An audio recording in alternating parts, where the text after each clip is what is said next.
За сайн байцгаана уу? Хамтдаа IT болон програм хангамж сурцгаая гэдэг уриалгын талаар та бүхэндээ мэдээлэл өгцгөөе. За Apprentice цэгийн дээр 3 жилийн өмнө бид нэр 86 цагийн 43 хоног үргэлжилсэн ийм IT програм хангамжийн сургалт явуулсан байгаа. Тэр нь болохоор 43 хоног өдөртөө 2 цагийн сургалт хичээлтэй нийтдээ 86 цаг болсон тийм сургалт байгаа. Тэрийг одоо ингээд үнгүй цацж байгаамаа. Монгол ард иргэдтэй ингээд үнгүй хамтдаа IT сурцгаая, хамтдаа програм сурцгаая гэдэг уриалганы доор. Тэгэд энэ сургалтын дээр юу сурах вэ? 86 цагийн хичээлийг үзээ. Юу сурах вэ гэхээр IT болон програм хангамжийн суурьтай болно гэсэн үг. Тэрний бүх одоо хэрэгцээтэй зүйлийг анхан шатных нь бүгдийг ингээд наривчлаад заагаад өгсөн байгаа. Тэгээд эдгээр сургалтууд маань болохоор 3 төсөлтөөр ингээд хуваагдаж орсон байгаа. Нэг нь болохоор хамтдаа цагнет, нэг нь судар вики, нэг нь болохоор Apprentice цэг юм байна.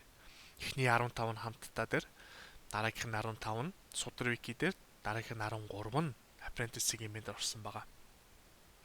Тэгээд яагаад вэ гэхээр энэ 3 сайт нь, энэ 3 төслүүд нь бүгдээрээ энэ IT болон програм хангамж сурья гэдэг хүсэлтэй байгаа хүмүүст маш хэрэгцээтэй төслүүд байгаа. За тэгээд одоохондоо болохоор энэ сургалтыг ингээд цаашаа гүнзгийрүүлээд сурья. Тийм ээ. Танхимаар явагдаж байгаа юу гэхээр маах одоо 2 сарын яг адилхан тийм сургалт явагдаж байгаа. Гэхдээ арай гүнзгийрүүлсэн. Ажлын байранд бэлдэх. Тэр нь болохоор яг адилхан 7 хоногт 2 өдөр орно. Тэр нь хагас сайн бүтэн сарнд ордог. Тэгээ 2 сарын 8-7 хоногийн тийм сургалт байгаа. Тэгээ та бүхэндээ амжилт хүсье. Асуух зүйл байх юм бол хамтдаа Cegnet дээр орж асуугаарай. Танхим сургалтын талаар мэдээлэл авъя гэх юм бол Apprentice цэгийн дээр орж мэдээлэл аваарай. Тэгээд өөр асуух зүйл байвал коммент үлдээгээрэй. Бид нэр зав гарах юм бол хариулж өгье. Боломжгүй бол мэддэг туслах бол хүсэлтэй байгаа нэг нь хариулаад өгөх байхаа. Амжилт хүсье. За юу ч гэсэн одоо манад одоо юу хийж эхлэх вэ гэхээр өчигдөр бид нар ярьж 5 дахь өдөр бид нэр ярьжсэн тийм. За ерөөсөө өөрсдийнхөө анхны вебсайтыг хийж сурья. Тэгэнгүүт тэрэнд одоо юу хийх вэ гэхээр домен авч эхэлнэ тийм ээ. Мэдээж домен гэдэг чинь одоо вебсайт гэдэг юмны нэр нь шүү дээ тийм ээ. Тэгээ домен нэрийг авна гэдэг чинь вебсайтанда хаягийн нэр авна гэсэн үг. Тэгээ вебсайт гэдэг чинь дахин дуртахад тэр одоо аалз шиг одоо ийм аалзны тор шиг ийм холбоос байгаа шүү дээ энэ яг. Тэгэд энэ дээр байгаа хаягийг л вебсайтны хаяг гэж хэлж байгаа. Тэгээ тэрнийхээ доменыг өнөөдөр авнаа. За би ерөнхийдөө хаанаас авдаг вэ гэхээр nameceg.com гэдэг газраас авдаг. Яа тэгэхээр энэ чинь ерөнхийдөө миний хамгийн амархан авдаг цэг имэн домен нэрнүүдийг авахд энэ чинь айгүй амархан авдаг. Тэгээд за одоо хамгийн түрүүнд одоо бид нар энэ мэдээж нэрээ хайна тийм үү. Одоо за nameceg.com руу ороод ингээд заах нэрээ хай. Startups цэг имэн гэдээ хайхад энэ бол мэдээж бараг автсан байх. Startups цэг имэнийг хүн аваагүй байна. Энэ бол маш гоё нэр болох юм. Тийм ээ. Одоо Монголд байгаа бүх стартап шинэ гарч байгаа стартапуудын одоо юу гэх юм нэгэндээ одоо тусдаг ч юм уу тийм ээ. За одоо би одоо туршлагаасаа ярихад ямар энэ сайтн дээр ийм нэртэй сайтн дээр юу хийж болох вэ тийм ээ. Хэрвээ бизнес энэ чинь бизнесийн сургалт явж байгаа бас бонусаар явж байгаа. Тэгээд за энэгээр ямар юм хийж болох вэ гэд үзье тийм ээ. Тэгэхээр startups. За startups дээр яах вэ гэхээр Монголд байгаа бүх стартапсуудыг бүгдийг цуглуулад тийм ээ. Монголд одоо юу болж байна? Ямар стартапууд ямар хүн одоо ажил хайж байна гэдэг ч юм уу тийм ээ. Startups эмэн рүү ороод яг тэр анх эхэлж байгаа тэр жижигэн компаниуд ажил хайж хүмүүс ажилд авах гад тийм ээ. Зармаар тавьсан байж болно. Тэгэхээр тэрэн зориулж одоо энэ стартап гэдгийг хийж болно. За одоохондоо бигас логин хийгээ тий. Тэгээд бид нар apprenticeship гэдэг имэйнийг хайж үзье. Тэгэхээр одоо бид нар энэ доменийг худалдаж авна. Тэгээд за add to cart гэд картанда нэмье. Тэгээд үзэхэд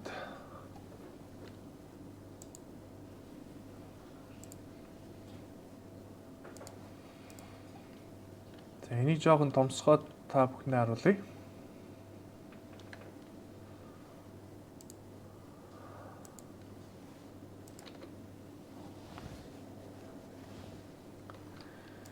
Apprentice имэнийг нэмээд сагсаа харъя.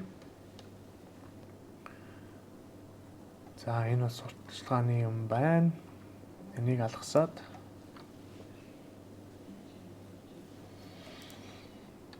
за төлбөрөө төлөё.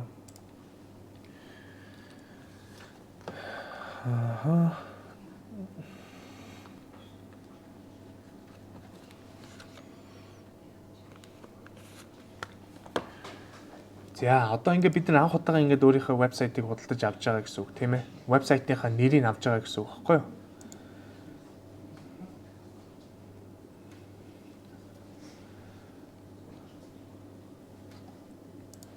За ингээд анхны нэр авч байхад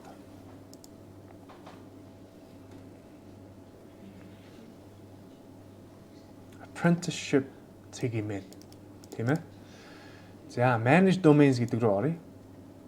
Ер нь бол энэ бол бүх одоо ерөнхий одоо энэ вебсайтны нэр зардаг, домен нэр зардаг газруудад бол энэ бол бүгдээрээ яг төстэй адилхан байгаа. Тэгээд за энэ нь болохоор name server гэдэг юм бол биднийг одоо энийг янзлах хэрэгтэй. Энэ name server нь болохоор за энэ доментэй тийм ээ apprenticeship цэг имэн гэдэг энэ домен нэр байгаа. Энэ нэртэй холбогдсон холбоотой бүх тохиргоонууд нь хаана суурилдаг вэ, хаана байдаг вэ гэдэг хаяг нь бид нар энчээ тавьдаг байхгүй оруулдаг. Энчээ оруулна.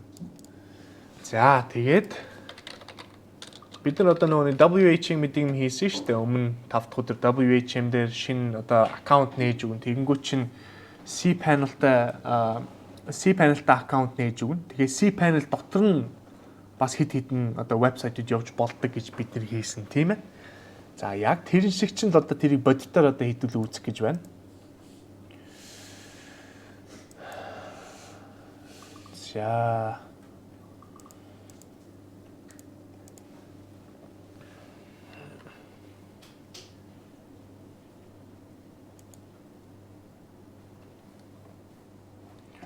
За одоо миний Америкт хэрэгэлдэг вебсайт одоо хост хийдэг.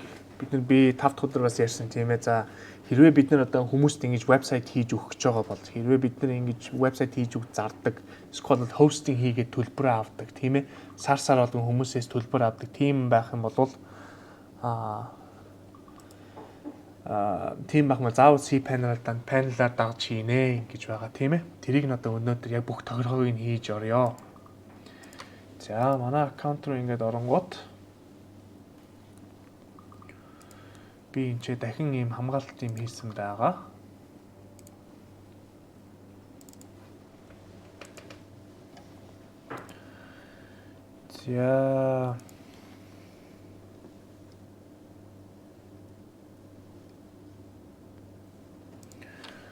За маргааш 2 цагаас хойш бичлэг нь орж ирэх юм уу гэж хүмүүс асууж ин тэр бол орж ирнэ. Энд ч тий хадгалагдаад үлднэ. 2 цагаас өмнө орчноо. Одоо энэ өөр систем хэрэглэж байгаа. Тийм санаа зовсон байхгүй. Тэгээд энэ Slack дотор ярьж байгаа хичээл дүүмүүлж байгаа хүмүүсийг та нарыг бүгдийг ингэж үүмэлээд байх юм бол бидний бүгдээр гаргая шүү. Мөнгө чинь нөгөөд гаргая шүү. Та нар энэ чинь сурч чадж байгаа ч хүмүүс байгаа, сурч чадахгүй ч хүмүүс байгаа. Тэгээд бидэрт 2 сарын хугацаа байна тийм үү. Тэгээд би биентэй сайн нэмэр болоод хамтдаа сураад явна шүү. Маазраа тэгээд тоглоом хийгээд байхгүй шүү.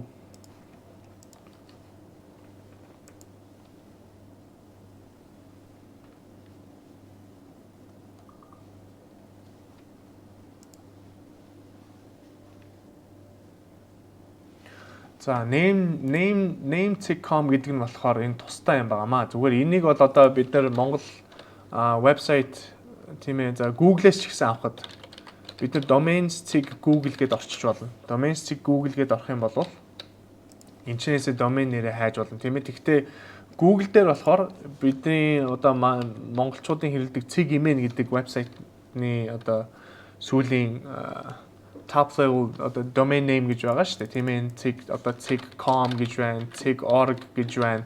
Тэд нар чинь зөвхөн Google дээр болохоор org гэж байгаа. Тэгээд миний хамгийн хэрэглэх амар систем нь болохоор nameceg.com гэж байгаа. За Namecheap гэдэг нь бол энэ тусдаа энэ Namecheap гэдэг нь болохоор яг host хийдэг компани байгаа. Тэгээд энэ хоёр хоорондоо уялдаатай ч байж магадгүй. Гэхдээ Namecheap гэдэг нь болохоор миний одоо яг нөгөө юу WHM хэрэглээд cPanel худалдаж авсан WHM худалдаж авсан төхөөрөмж нь энэ багхгүй юу?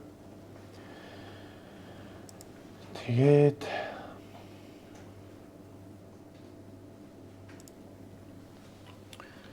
за би энэ рүүгээ нэвтэрч орё. Тийм Монгол ISP-гээр авах юм бол их хямдалтай. Гэхдээ би арай жоохон одоо найдвар багтаач гэх юм уу тийм ээ тийм байгаа. Тэгээд тэрийг ерөнхийдөө Монголоос одоо хаанаас вебсайт авах уу, хаяг авах уу тэрийг би ерөөсөө эндээ л аваад асцсан. Тэгээд ерөнхийдөө миний хамаг мэдээлэл энэ ч орсон байгаа. Тэгээд оролдож үзээгүй. Тэгээд тохирхоо энэ яад юм бол тэрийг би ерөнхийдөө бол судалж үзээгүй. Монголд байгаа хүмүүс нь мэдж байгаа.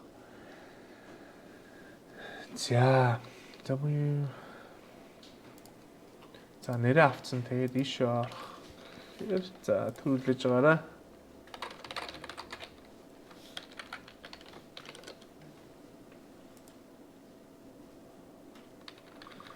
За одоо би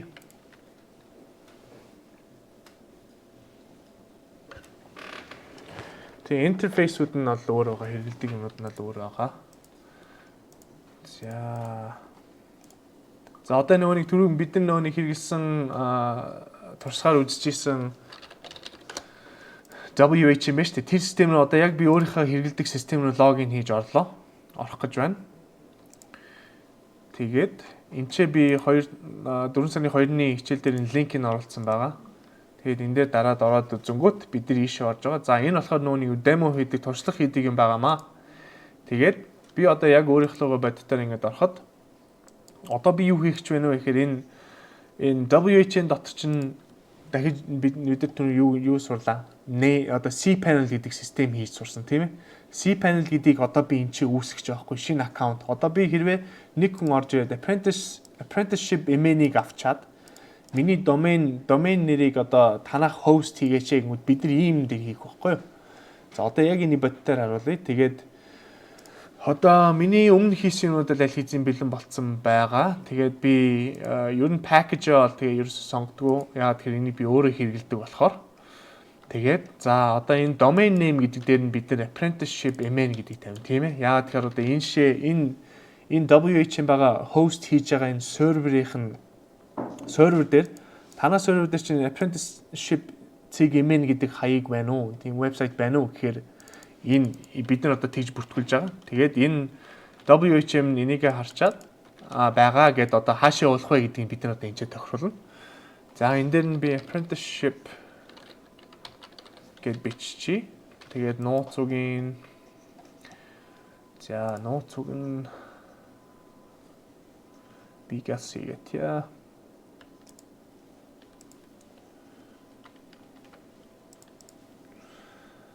За нууц үг хадгалдаг нэг гоё систем байгаа. Тэрийг та нартай нэг дараа сайн тайлбарлаж өгнө. Маш амар систем байт юм аа. Тэрийг одоо би яг хэрэгжилж байгаа. Тэгэхдээ одоохондоо би энэ generate хийгээд за пассвортаа мэдээж айгүй хүчтэй хэцүү пассворт хийх ёстой. Эсвэл пассворт шууд энийгээр одоо шинээр үйлдвэрлэх, шинээр зохиож хийх боломжтой. Тэгээд энэ дээр нь одоо яг одоо энэ apprenticeship гэдэг хүн одоо ингэ ороод ирлээ тийм ээ. Тэр хүнийхээ email хаягийг нээчээ тавих хэрэгтэй байхгүй юу? Тэгэнгүүт за би энэ чи iCeg apprentice ceg email гээд бидний өөрсдийн хаягаа тавья. За тэгээд доошлуулад одоо бид нар нөгөө package гэж юм энэ ч хийсэн гэсэн шүү дээ. Ямар төрлийн хичнээн одоо жишээ нь 20,000 төгрөг төлөөд орж байгаа хүмүүс тийм ээ хичнээн ширхэг одоо зайтай одоо хичнээн гигабайтын disk drive-тай байхын хичнээн email аккаунт үүсгэх чадalтай хүчин чадалтай байх cPanel үүсгэх вэ гэдгийг бид нар энэ create new account package add a package гэдэг дээр энэ дээр ингэж тохируулдаг байхгүй. За package нэр гингүүд 20,000 төгрөгийн сарын 20,000 төгрөгийн web host хийнэ гэдэг тэгэнгүүтээ unlimited биш тийм ээ. За disk хичнээн дискийг хэрэглэх вэ гэдэг энэ ч тохиргоог тавьж олон. За сар болгон monthly bandwidth гэж байгаа шүү дээ тийм ээ. Эн чинь юу вэ гэхээр одоо бид нар энэ вебсайт руу манай Монгол ID гэдэг вебсайт руу ороод үзэнгүүт за эн чинь ийм дүрс энэ бол зураг байгаа тийм ээ. Энэ зураг хэрвээ энэ зураг бидний энэ вебсайтных нь энэ хост хийж байгаа газар дээр байсан бол энэ зургийг одоо даунлоад хийгээд дүрсийг ингэж гаргах болгонд энэ серверээс урсж байгаа тэр одоо bandwidth нь тэр нь гүйжлээ гэсэн үг. Тийм учраас энийг хэрвээ нэг хязгаартай тавих юм бол тийм ээ. За сардаа хичнээн одоо юу гэх хичнээн хэрэглээний вебсайт хийх вэ? Тийм ээ. Тийм боломж олох вэ гэдгийг энчээ тавьдана. Тэгээд мэдээж төлж байгаа төлбөрөөсөө шалтгаалж тавина тийм ээ. За Max FTP account гэдэг чинь за FTP гэдгийг бид нэр 5 дахь өдөр бас ярьсан байгаа. FTP гэж чинь File Transfer Protocol гэж. Ерөнхийдөө бүхэн л одоо P-гээр төгсөж байгаа бол протокол гэсэн protocol тийм ээ. Одоо юу гэрээ гэсэн утгатай үг. Тэгээд хичнээн хүн одоо энэ аккаунт руу орж тэр файлыг сольж чадах вэ? Файлын одоо файлаа шинжилж чадах вэ гэдэг утгатай тийм ээ. Файл одоо оруулж чадах вэ? Тэрийг өдөрж чадах вэ гэдэг тийм байж байгаа. Тэгээд одоо энэ дээр чинь дахиад за энэ аккаунтыг үүсгэж байгаа хүн зөвхөн 10хан л имэйл хаяг энэ одоо вебсайтн дээр нэмж болно гэд. Энийг хязгаарыг бас хичнээн вебсайтыг тавихыг бас хязгаарлана. Тэгээд за вебсайт руу орж байгаа бүх одоо вебсайт руу имэйл аккаунт руу хүмүүс одоо ингээд имэйл явуулна шүү дээ. Явуулах болгонд тэр чинь бас юу явуулах болгонд имэйл тэгээд имэйл одоо манай серверээс гараад өөр хүн рүү явах болгонд тэнцээч тэр чинь одоо юу гэх интернет хэрэглэж байгаа тийм ээ. Тэрнийх нь бас юуг ин лимитийг тавьж болно. За тэгээд доошоо ингээ харангууд database гэж байгаа тийм ээ. Энд чинь одоо мэдээллийн сан хичнээн ширхэг байх уу. За нэг сайтанд бол ерөнхийдөө нэг database байхад л тийм ээ уул нь хангалттай. Гэхдээ хэрэглэнээс олж шалтгаална. За subdomain гэж бас бид нар харсан тийм ээ. Subdomain гэж одоо юу юм бэ гэхээр за бид нар түрүүчийн дахин тавтахад ирсэн юмныхаа линкийг би харъя. За тэгээд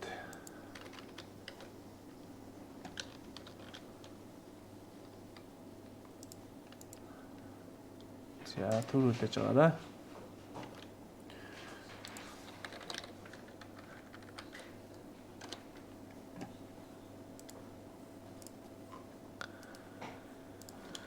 За нөгөө бид нар энэ cPanel дээр орсон шүү дээ.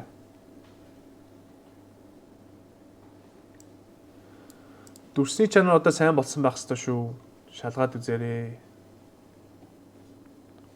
За subdomain гэдэг чинь бид нар ингээд ганц вебсайт хийжээ cPanel.com дээр чинь энэ demo гэдэг нь энэ цэгийн урталд орсон байгаа. Энэ нь болохоор subdomain болж байгаа шүү тийм ээ. Тэгээд demo-гийнх нь дахиад доор нь дахиад subdomain хийж бол. Одоо энэний өмнө дахиад хид юм хийж болно. За хэрвээ бид нар энэ apprenticeship цэг MN гэдэг энэ вебсайтн дээр хичнээн ширхэг одоо энэ доор нь subdomain хийлгэж болох вэ гэдгийн тохиргоог нь бидний энчээ тавина. Тэгээд хэрвээ ямар ч тийм юугийн тохиргоо одоо энэ хязгааргүй ч хийчих болно тийм ээ.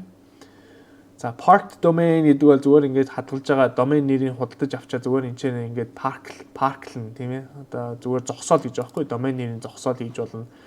Тэгээд нэмэлт одоо энэ аккаунтн дээр дахиж одоо domain нэмлээ гэж бодъё тийм ээ. Apprenticeship MN-тэй энэ cPanel ингээд нээлээ штэ. Тэгэнгүүт чинь тэрэн дээр одоо дахиж өөр domain хийх боломжтой юу гэдгийг бид нар энэ ч харж болно. Энэ ч одоо тохиргоог нь хийж болно. За тэгээд ерөнхийдөө энэ бусдуудын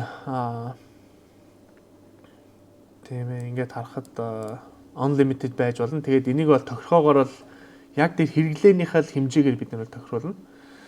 Тэгээд за cPanel-ийн дизайн нь ямар байх вэ гэдэг эдгээр бол ерөнхийдөө хамаагүй. Тэгэл add гэж дараад л одоо би ийм package хийн. Би болохоор хувьдаа өөрийнхөө тийм package хийсэн юм бол миний хувийн WHN дээр бол байхгүй байгаа. Тэгээд яагаад тэгэхээр бүх юм л unlimited гэсэн үг байхгүй юу? За тэгээд би имэйлээ би хаана хостлох вэ гэхээр би одоо энэ компьютер энэ сервер дээр хостлно. Тийм энэ сервер дээр тавина. За тэгээд энийг би DNS settings гэж байна. Энэ чинь болохоор нөгөө бид нараас түрүүн ярьсан шүү дээ. За имэйл явуулахад тийм ээ хэрэг болдог шүү. Энийг enabled болж болноо. За тэгээд ингээд одоо би ингээд name server одоо cPanel үүсгэж шүү дээ. cPanel үүсгэнгүүд надад ингээд энэ name server-ийн хаяг өгдөг байхгүй юу? Тэгээд бид нар энэ name одоо apprenticeship эмэн дээр ирээд одоо энийгээ би солино. Эннийхээ би name server-ийн солингод энэ apprenticeship цэгийн одоо бид нар энийг үүсгэсний дараа энэ хаяг руу ирдэг болно гэсэн үг байхгүй юу? Тэгэд энэ хаягн дээр ирэнгүүт за энийг юу ч гэсэн эхний эжэнд үүсгэчих. Энэ хаягн дээр ирэнгүүт энэ хаягны арталтайгаа энэ cPanel байна шүү дээ. Энийний DNS settings гэдэг DNS zone editor гэдэг. Ингээд харангуут энэ чинь ингээд өчнөө төрлийн DNS-ийн тохиргоо хийж байдаг байхгүй юу? Тэгээд энэ name server-ийн юу гэдэг вэ гэхээр за энэ газар дээр бүх энэ мэдээллүүд байгаа шүү. Энийг болоод аваарай гэдэг. За одоо аккаунт нэмж байна. Одоо яг бид нар одоо дахин хэлэхэд вебсайт хийж байгаа, вебсайт зарж байгаа бид нэр яг ингэж л хийнэ. За вебсайт бэлэн болчлоо гэж байна. Одоо тэгэнгүүт бид нар энийг delete хийж агаад энэ ч ингээд name server 2 гэж тавина тийм үү. Энэ хоёр name server л байгаа байхгүй. Тэгээд add гэж хийгээд save.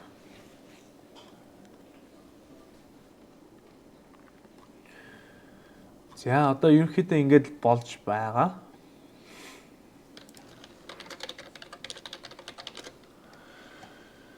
За одоо тэгээд энийг одоо бэлэн болсон уу гэдгийг одоо яаж шалгах вэ гэхээр бид нэр DNS checker гэдэг DNS шалгадаг юм хаяа гэдэг. За DNS checker.org гэдэг энэ чинь вебсайт байгаа. Ийшээ ороод харъя. Тэгээд бид нар энэ дээр юу өчөх вэ гэхээр манай өөрсдөө доменийнхаа нэрийг бичнэ шүү дээ. Тэгээд ингэ шалгахад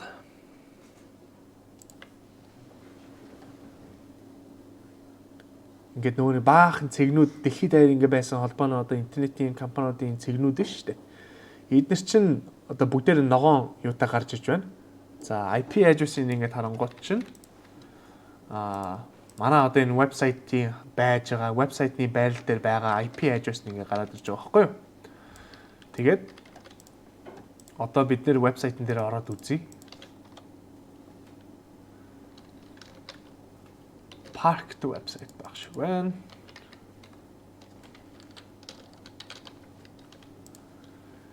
За тэгээд одоо бид нар ингээд cPanel үүсгэсэн байгаа тийм ээ. Тэгээд энэ cPanel руугаа ороод үзье. Одоо шууд логин хийгээд.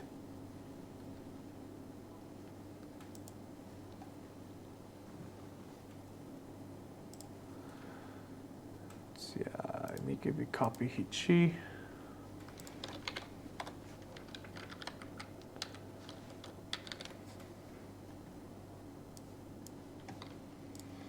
За одоо list account гэдэг тэгэнгүүт энэ дээр байгаа бүх одоо apprentice цэгийн мэн шүү дээ. Манай вебсайтны аккаунт бол энд байж байна. Тэгээд apprenticeship цэгийн мэн бол энэ ч бас байж байна. Тэгээд cPanel гэдэг дээр ингээд дарангуут одоо би яг энэ аккаунтанда хийсэн энэ cPanel дээр ирж байгаа байхгүй юу? Тийм ээ. Бидний түрүүн харж исэн cPanel яг энэ байгаа ч дээ. Тэгээд за би email аккаунт тийм ээ үүсгэе. Тэгэхэд create гэж дарж агаад за энэ дээр ивгүй I гэдгийг оруулчихъя. Тэгээд энэ ч бас пассвортаа оруулж болно. Тэгээд эсвэл логин линк тийм ээ. Энэ хүнд одоо имэйл хаягаа яачаад за энэ имэйл хаягны юу пассвортын сольдог линкийг энэ хүн рүү явуулаа гэдэг. Одоо бид нар энэ нэг хүнд одоо аккаунт вебсайт ингэж нээж өгч байгаа шүү дээ cPanel дээр. Тэгээд тэр хүн за надад нэг вебсайт имэйл хийгээд өгчөөрэй энэ вебсайтн дээр гээд. Тэгээд энэ имэйл рүү явуулчаарай гэх юм бол тэр хүний хаяг руу ингээд энэ хаягийг доорн тавьчих болно. Тэгэхдээ одоо би энийг өөрөө хэрэглэж байгаа учраас энийг хаягаа ингээд өгчөө. За одоо ингээд вебсайт хийгээд вебсайт ингээ хост хийгээд тэр хост нэр бид нар анхныхаа ингээд имэйлийг үүсгэж үзлээ тийм үү. Тэгээд миний одоо танастаа бэлдэж өгөх юм юу вэ гэхээр би нэг одоо WHM гэдэг системийг одоо бид нар өөрсдөө суулгаж авна. Тэгээд тэр суулгачаад 5 6 багуудаа өөрсдөд нь ингээ cPanel ингээд нээгээд өгчнө. Тэгээд та нар өөрсдөө ингээ cPanel-ыг хөтлөөд өөрсдөө ингээд тийм ээ имэйл хаягаа нэмээд явж болно. Тэгээд нэмж яваад өөрсдөө энэ дээр бид нар одоо вебсайтыг хийгээд явчихна. За file manager гэж оръё. Тэгэхэд одоо энэ вебсайтн дээр байгаа бүх тийм ээ файлууд нь бидэд ингээ харагдаж байна. Түрүүн бид нар орж чадаагүй. Гэхдээ одоо яг бодитоор ингээ харж байна. За тэгээд энэ cPanel дээр ингээд үүссэн вебсайтнууд за хаана яг вебсайт нь байдаг вэ гэхээр public олон нийтийн тийм ээ public доогуур зураас HTML гэдэг энэ хуудсан байдаг байхгүй юу. За одоо би ийшээ ороод бид нар одоо анхныхаа код бичих файлыг ин чи үүсгье. Тэгэд энэ дээр багт яаж хуваагдсан бэ? Хуваагдааг байгаа шүү. За энэ дээр index.html. За энийг бол юу гэж хэлж болно? Энийг одоо Монгол .html гэж болно. Тэгэхдээ үндсэндээ бид нар за төрүүлж байгаараа бид нар энэ дээр ярьсан шүү дээ түрүүн энэ Ubuntu CentOS гэдэг энэ хоёрын Linux server дээр энэ Apache Nginx гэдэг энэ аль нэгнийх нь суулгахад энэ вебсайт хийдэг, вебсайт хост хийдэг одоо serve хийдэг сервер болдгиймаа гэх тийм ээ. Тэгээд энэ Apache тэгээд Nginx гэдэг энэ хоёр систем ерөнхийдөө яг үндсэн ямар төрлийн файл хайдаг вэ гэхээр index.html. Эсвэл бол index.php. Тэгээ ямар программын одоо хэл хэрэглэж байгаасаа шалтгаална. Гэхдээ index гэдэг үгээр нэртэй тийм файл байх ёстой. Эсвэл бол default гэж байдаг. Гэхдээ одоохондоо ерөнхийдөө default гэдгийг ерөөсөө хэрэглэхгүй болсон байгаа гэдгийг ойлгох хэрэгтэй. Тэгээ index гэж явна. За index гэдэг файлыг энд үүсгье. Тэгээд apprenticeship цэгийн мен дээрээ ороод харъя.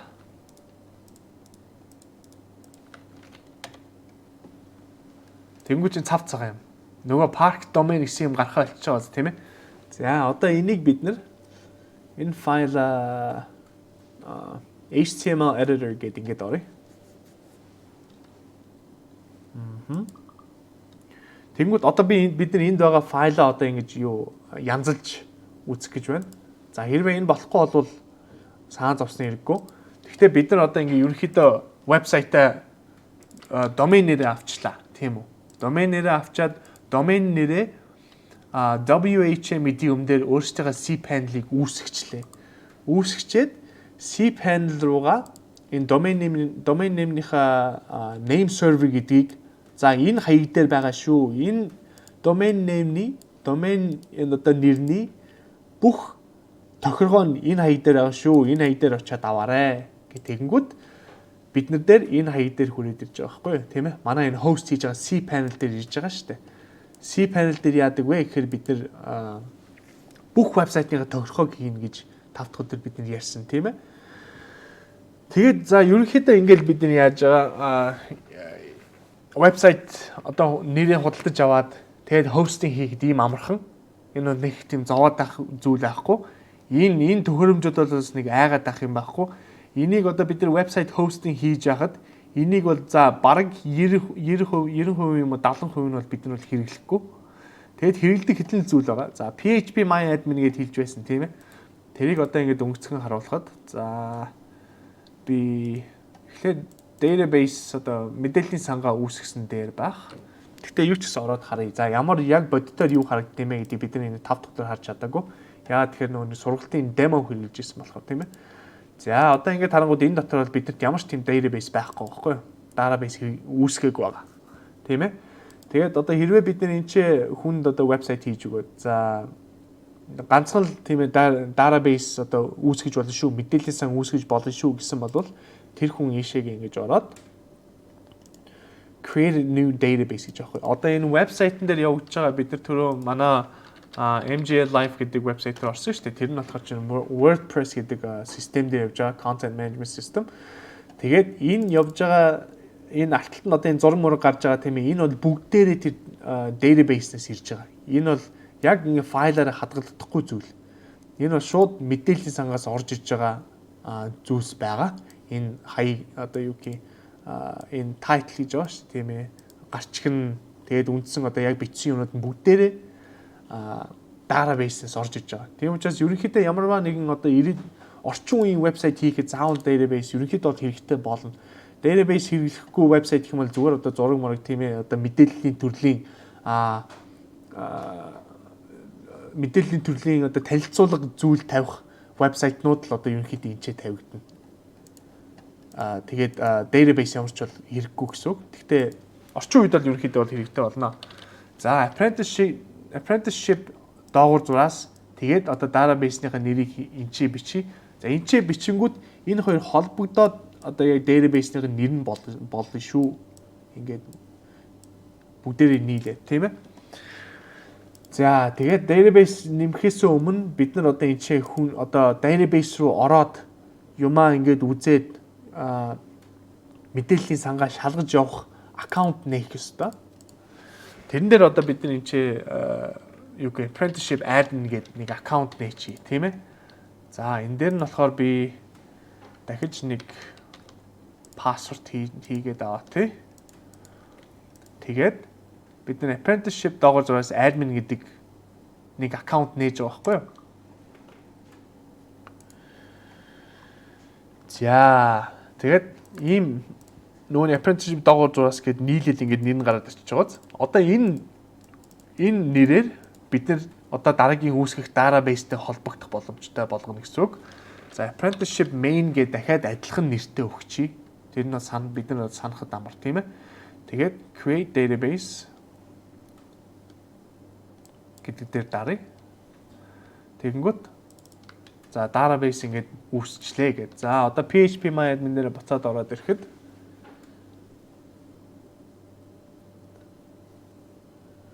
за мэдээллийн сан дээр бидний сая үүсгэсэн database гараад иж байгаа. Энэ бол хов хоосон. Дотор нь бол ямар ч тийм table гэж юм байхгүй. Ямар ч тийм хүснэгт ерөнхийдөө одоо энийг ямар одоо аргаар одоо юу гэх юм ямар талаас нь бодох вэ гэхээр энэ зүгээр л одоо бид нар одоо Excel хэрэглэдэг шүү дээ. Excel хүснэгт тийм ээ.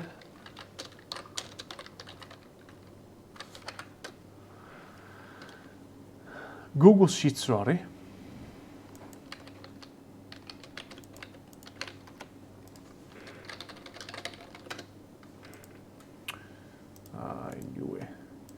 Буруу юм яриад байгаа шүү байна. За sheets, spreadsheets.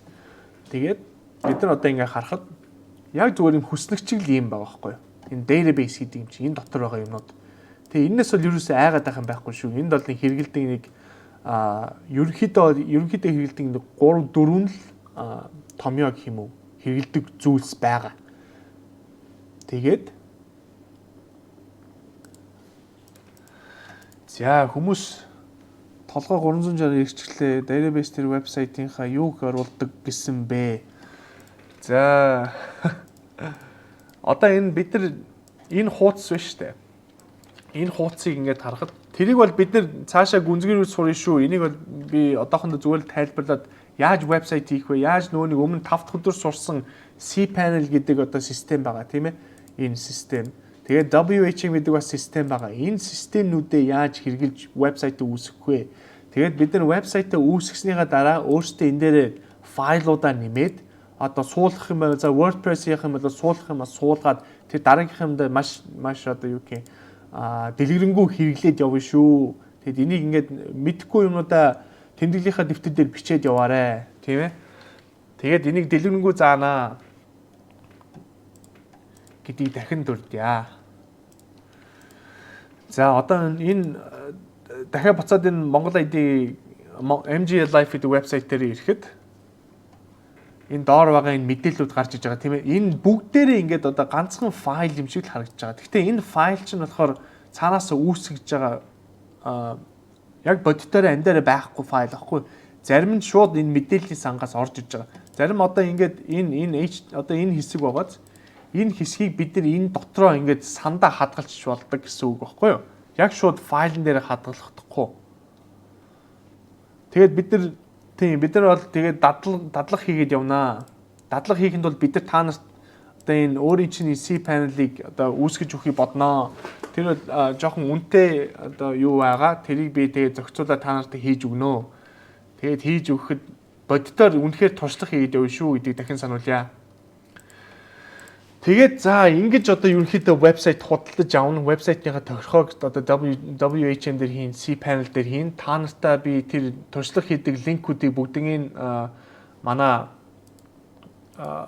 Apprentice Segment-ийнхаа одоо 4 сарын 2-ны сургалтын энэ видео байгаа шүү дээ. Энд дээр доор нэгээ тавьсан байгаа шүү. Энэ линкэн дээр ингэ дараад ороод туршлагаа хийгээрэй. Яг миний хийсэн юмыг дагаад хийхийг бодоорой. Тэгээд энэ дотор юу байна гэд бүгдийг нь харнаа. Тэгээд бид дахин хэлэхэд бид нар яг бодитоор өөрсдийн аккаунтыг хийгээд явнаа. Тэр нь саа зохон байхгүй шүү. За. Тэгээд вебсайтыг хийчлээ. Тийм ээ, түрүүн бид нар 5 дахь өдрийн гүйцэтгэх юм одоо хийж байна.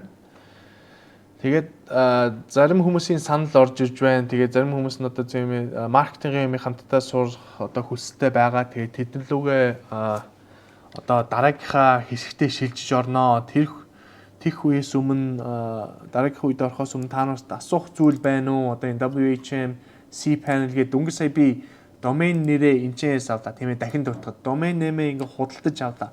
Худалдаж авсан тохиолдолд заавал энэ name server гэдэг юм тохируулна шүү.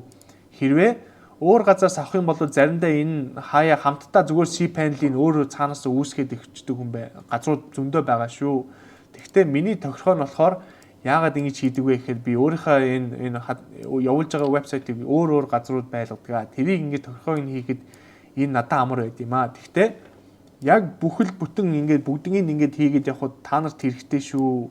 Энэ бол хэрэгтэй мэдлэг байгаамаа. Жохон зум хийгээд харуулах юм. Тэгээд name server гэдэг юм чи юу вэ? Name server гэдэг чинь за энэ дахин хэлэх тийм ээ. Энэ apprenticeship MN гэдэг сайтны бүх тохиргоо нь энэ ийшээ байгаа шүү. Ийшээ очиод лаваарай гэдэг утгатай тохиргоо хийсэн байгаа. Тэгээд ийшээ энэ name server дээр нь очингууд энэ дотор нийгмийн аккаунтууд байдаг. Тэгээд WHM дотор нь за энэ apprenticeship segment гэдэг байна уу гингүүд энэ IP руу энэ cPanel руу явуулдаг.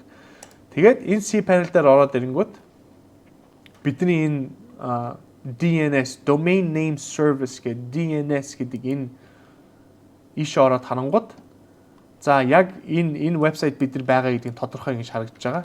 Энийний талаар дахин мэдээллүүд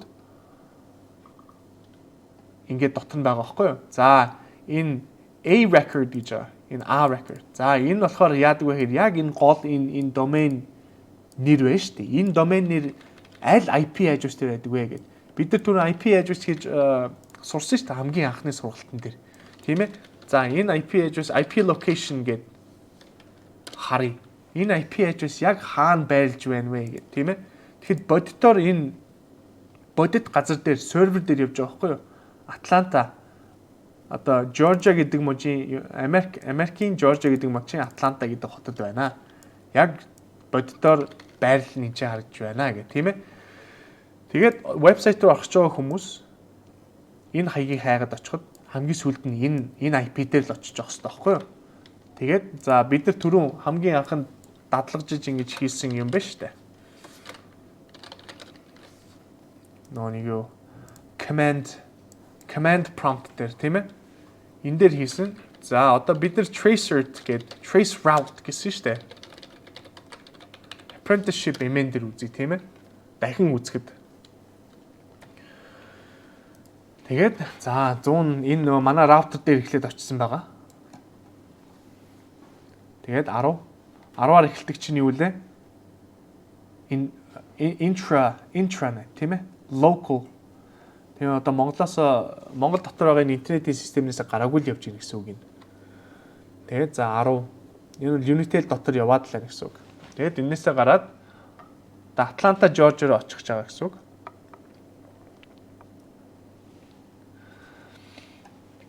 Тэгээд газ явуулъя. За 180 10 чин интернет яг зөв.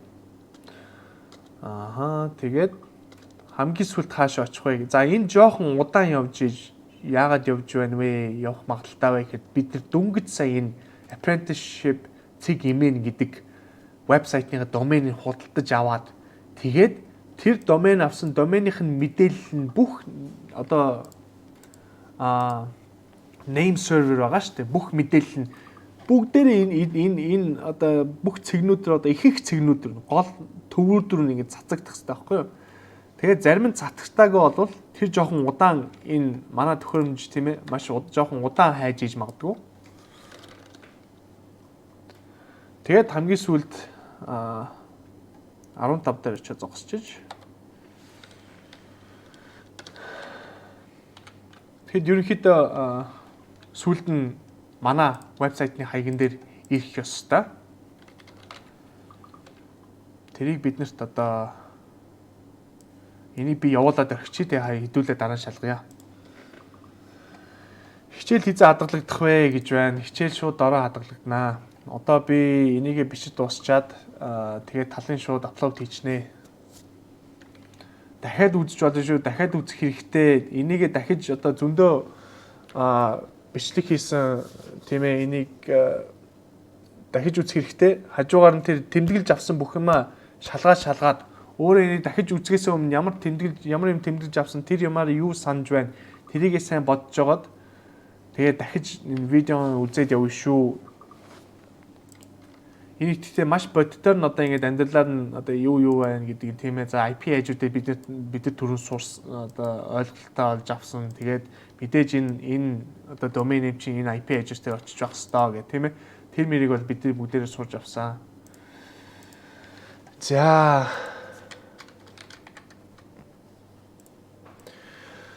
тэгээд одоо бид нар энэ сургалтыг эхэлж байхад сурталчилгаан дээр юу явуулсан бэ гэхээр ямар сервер дээр одоо юу гэх хичээл явагдах вэ тийм ээ. Тэр нь болохоор 2 сарын үнэгүй хэрэглэлтийн promotion code биднэрт байгаа.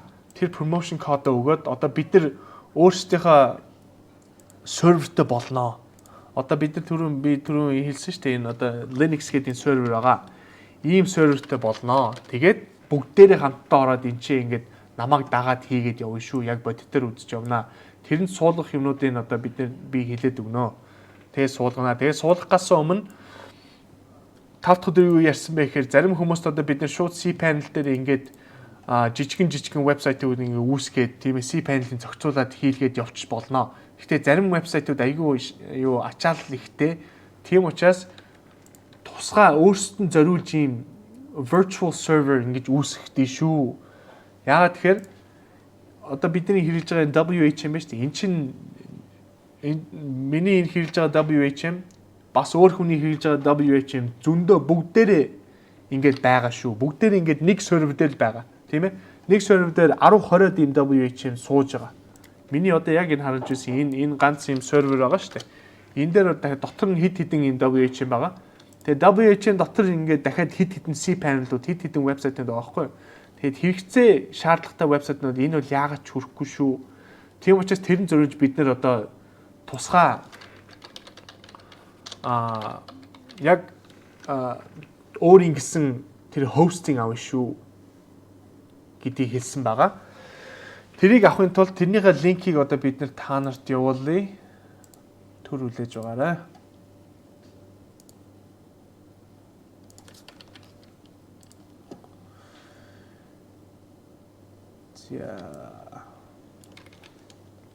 Тэгээд хэрвээ энэ линкийг дагаад бид нар ороод авах юм бол энэ үнэгүй кредит авна. Тэгэд энэ яадаг вэ гэхээр $100 дотор юм уу 60 өдөр одоо шинэ хэрэглэж болноо гэдэг ийм үнэгүй кредит байгаа шүү. Тэгээд бидний энэ 2 сарын сургалт 60 хоногийн сургалтын одоо хугацаанд хэрэглэж болохоор сервер энэчээс авъя шүү. Тэгээд бид нар өөрсдөө дахин хэлгээд өөр хүмүүст авч өгөхөд заавал иймээр орж хэрэглэнэ шүү. Монголд бол хэрэглэж болно. Гэхдээ Монголд ийм үнэгүй өгж байгаа сервисүүд одоохондоо би олж чадаагүй. Тэрийг мэдж байгаа хүмүүсээ бол доор дурдаарэ. Би Монголд амьдардаг. 9 сард буцаж ирсэн. За энэ дээр ингээд өөрийнхөө нэрийг оруулаад ингээд бүртгүүлье. Багт хуваагдаагүй байгаа.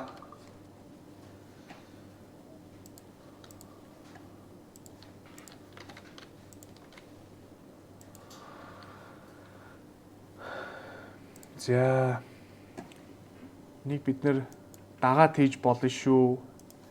Энэний линкийг би Slack дээр тавиадахыг.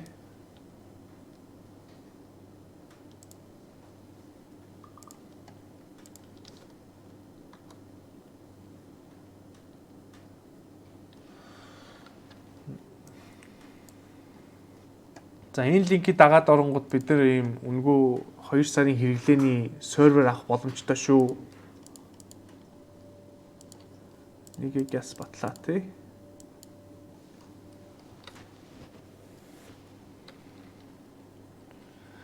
Тэгээд бид нар одоо хэрвээ гадаад компанид тийм ээ гадаад хүмүүст ингээ вебсайт хийгээд төлбөрөө аваад явна штэ. Тэгж явхад бид нар хэрвээ Монголд байгаа аккаунт дээр Монголд байгаа сервер дээр хост хийх юм бол Америкт хэрэглэх юм уу, Германд хэрэглэх юм уу, тийм ээ? Одоо жишээ нь Европын ямар орнд хэрэглэхэд тэр нутгийн хүмүүс тэр вебсайт руу ороход заавал манай Монгол руу ирж орно шүү. Тийм учраас тэр бол маш удаан байна. Тэр хэрэглэж байгаа хүмүүст. Тэгээд хостинг хийхэд бид нар бол гарцаагүй ийм одоо тийм ээ дэлхийд даяар бэлэн байгаа тийм вебсайтнуудад хост хийх ёстой шүү. Тэрийг бас дахин дурдъя. Тэгээд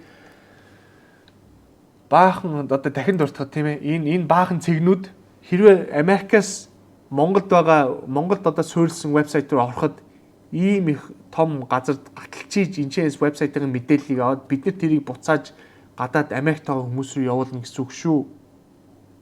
Тийм ээ. Тэгээд тийм учраас бид нар хэрвээ Америкийн хүнд гадаад хүмүүст одоо Европ байгаа хүмүүс тэднэрт зарах юм бол заавал энэ хавьд нь ойрхон хост авах ёстой шүү. За эдгээр тэгээд кредит картын баталгаа гэж хийх байх. Тэр нь данснаас хэрвээ мөнгө хэтрэх юм бол яаж одоо тийм спам хийхгүй гэхийн тулд баталж байгаа зүйл шүү. Одоо энийг харуулхад тийм ээ. За би имэйлээс шалгадахъя. За энийг явж явах дундуур та нар минь өөрсдөө нэг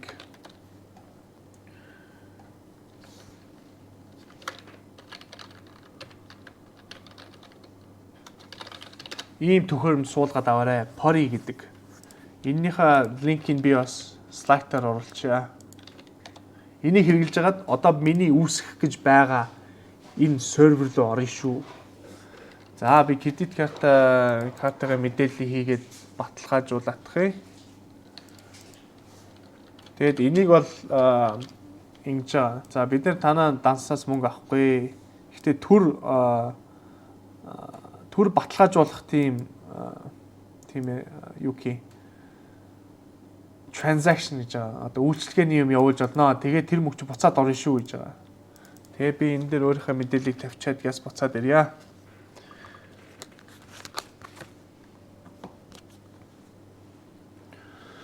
Домен нэрийг явцдаа солих боломж байгаа болов уу гэж байна. Тэр нь болохоор мэдээж болноо. Тэгтээ бүх юу одоо вебсайтаа тэр шин домен байж байгаа газар руугаа нүүлгэх ёстой.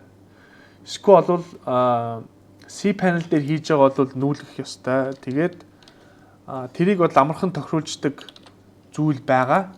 Хэрвээ бид нар өөрсдийнхөө энэ одоо virtual private server гэж байгаа шүү дээ. Хэрвээ бид нар өөрсдөө энэ бүх тохиргоог нь хийгээд энэ системийг хэрэглэх юм бол бид нар тэрийг бол маш амархан хийнэ.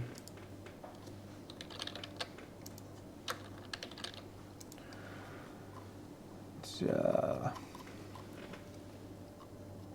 би газ өөрийнхөө мэдээллийг баталгаажуулах.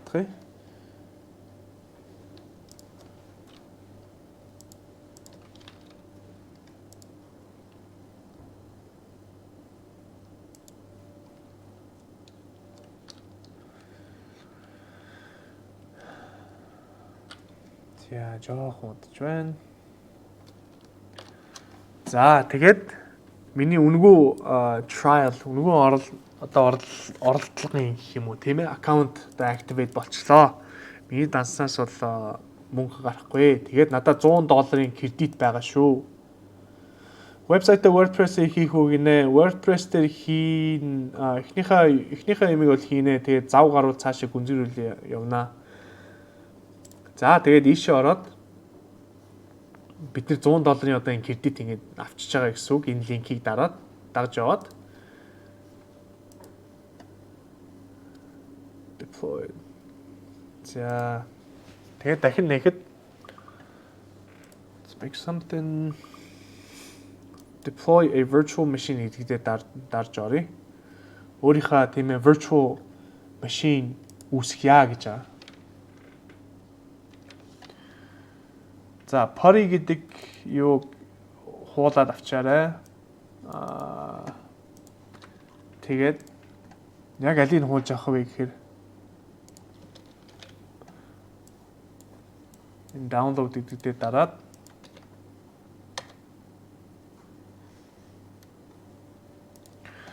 за Монголд заавал сервер худалдаж аваад WHM-ийг үүсгэх үү гинэ. За би Монголд одоо яг WHM-ний одоо хостинг зарж байгаа газрыг бол мэдэхгүй. Гэхдээ ойр хавьд байгаа газрууд бол байгаа. Сингапурт ч юм уу тийм ээ.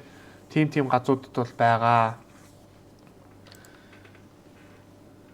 За тэгээд Ubuntu гэдгийг сонгож болно. Бид нар түрүү анх харсан тийм үү.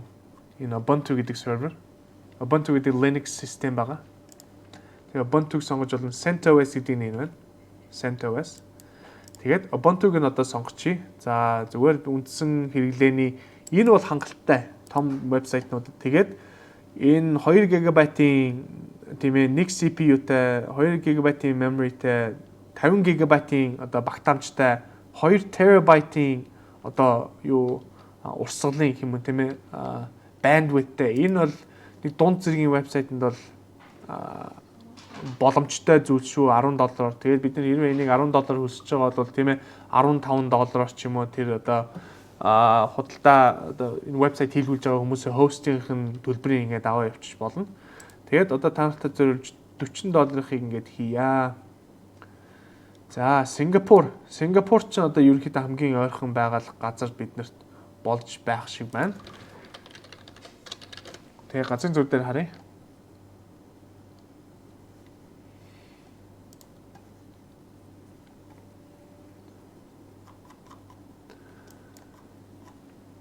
Тэгээ ерөнхийдөө газраар дагж ингээд одоо хятадаар дамжиж орж ирнэ. Тийм ээ? Сингапур. За хамгийн ойрхон нь ерөнхийдөө энэ байх шиг байна. Тэгээ Сингапурыг сонгоё. За IP version Internet Protocol гэж байна шүү дээ. Интернетийн протоколын 6 дугаар үеийн энийг бол одоохондоо сонгоод хэрэггүй. Тэгээ password. За SSH key гэдгийг бид нар дараа сурж авнаа. Тэгээд одоохондоо пассворд хийгээд оруулчихна. За пассвортаа би энэ чи одоо дахин хийгээдхий. Тэгээд энэ дээр болохоор одоо энэ вебсайт хийж байгаа энэ серверийнхаа нэрийг сонгоо гэдэг энэ чи өгж байгаа. Тэгээд дахиж ерөнхийдөө илүү тутам байхгүй. За backup гэж байна. Энэ бол маш чухал шүү. За хэрвээ ямар нэгэн юм одоо вебсайтн дээр тийм ээ хийсэн байлаа гэхэд за вебсайтын дотроос юм устсан байлаа. За бид нэр ямар нэгэн аюулгүй байдлаа алдагдаад тийм ээ хакт орлоо гэж бодоход бидний мэдээллийг backup хийсэн байдаг шүү. Энийг сонгож болно. Тэгээд сарын яг төлбөр нь болохоор 20% гэж байгаа. Тэгээд энийг би ерөнхийдөө бол би хэрэгэлдэг. Тэгээд client одоо ингээд хүмүүс вебсайтыг хийх гэхэд тэднэрт бас ингэ боломж олох хэрэгтэй тийм ээ. За танай вебсайтыг ямар нэг юм болох юм бол ингэж backup хийх үү, дахиж хадгалж явах уу, тэгэх юм бол нэмэлт одоо тийм ээ юу өртөгтэй шүү гэд энэ дээр $8 юмэг тийм ээ $10 гээд $2 өөртөө ашиг гаргаад энийг өөрөө зохиож байгаа юм чи тийм ээ тэгж явж болно. Тэгээд за $40 хийчлээ. $40-ийн за одоо надад бол энэ бол backup бол хэрэггүй. Тэгээд droplet-а үүсгье гэж create droplet гэдэг. Одоо энэ Digital Ocean гэдэг газрын системд болохоор droplet гэж нэрлэж байгаа. Droplet гэдэг чинь одоо тусал гэсэн үг. Тэгээд Digital далай гэдэг нэртэй газрын одоо компани зүйл байхгүй юу энэ, тийм ээ? За энийг ингээ хадгалъя.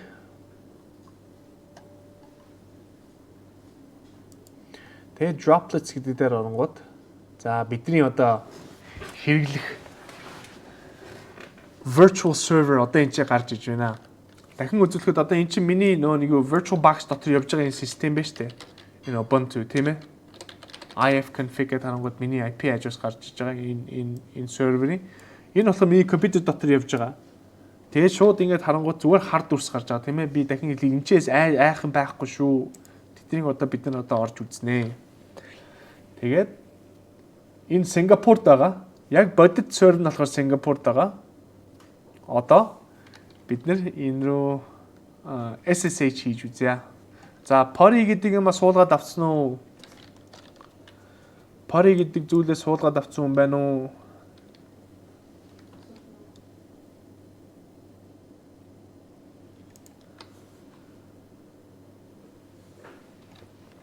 За Pori за энийг ер нь ингээд энэ дээр дараад тийм ээ here гэдэг дээр дараад executable file энийг сонгоно шүү. Эдний нэгийг сонгоно шүү. Executable гэдэг.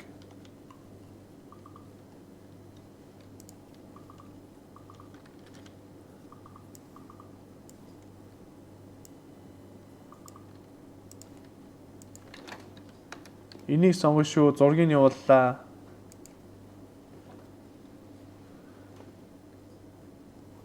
Төхөөрөмжөөс шалтгаад 32 юм уу 64 битийн өөрийнхөө компьютерээс шалгаж аваад суулгаад аваарэ. За одоо энэ сервердээ би жоохон тохиргоо хий. Хэдүүлээ нэг завсарлаа авъя. Энэ эхэлж явах жоохон удлаа. Тэгээд хэдүүлээ завсарлагааныхаа дараа энэ систем рүүгээ орж үзье. За энэ чинь яаж хэрэглэхийг бид нэр тодорхой үзүүлье.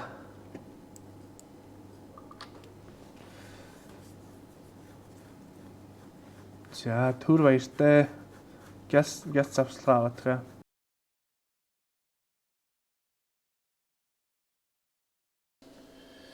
За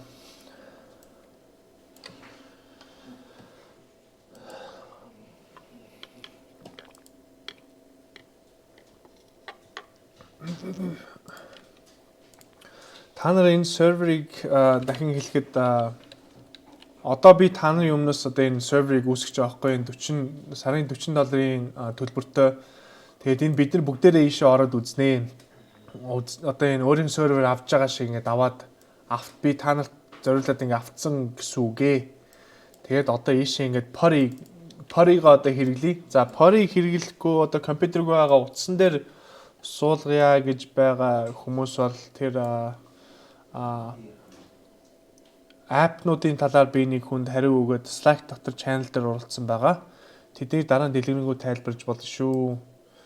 Тэгээ утсаар үзэж байгаа хүмүүс байвал тэрийг олоод хараарай. Тэгээд бас хандаарай.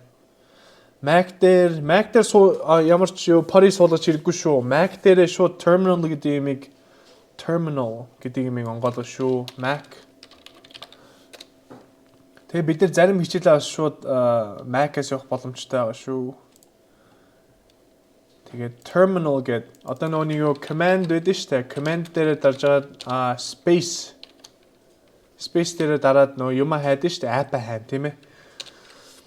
Тэгж app хайж явахдаа terminal гэж бичээд тэгэнгүүт чинь терминал тийм систем байх хэвээр. Шууд тэр Mac бол шууд өөрөөсөө орно шүү. Linux ч гэсэн өөрөөсөө орно. За энэ систем рүүгээ одоо би Pori-гоор оръё. Энэ дээрээ одоо яг сервер руугаа энэ Pori гэдэг юм чинь нөө сервер руу SSH гэдэг одоо бид нар түрүү тайлбарласан тийм ээ. Одоо яг энэ хэсгийг та нар сайн тэмдэглээд авъя шүү.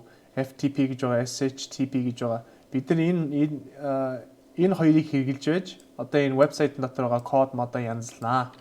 Тэгэд энийг яс одоо энэ орхож байгаа логин хийх гэж байгаа тийм ээ. Энэ серверийнхаа IP-г ингэж тавина. Би Slack дээр оролцсон байгаа.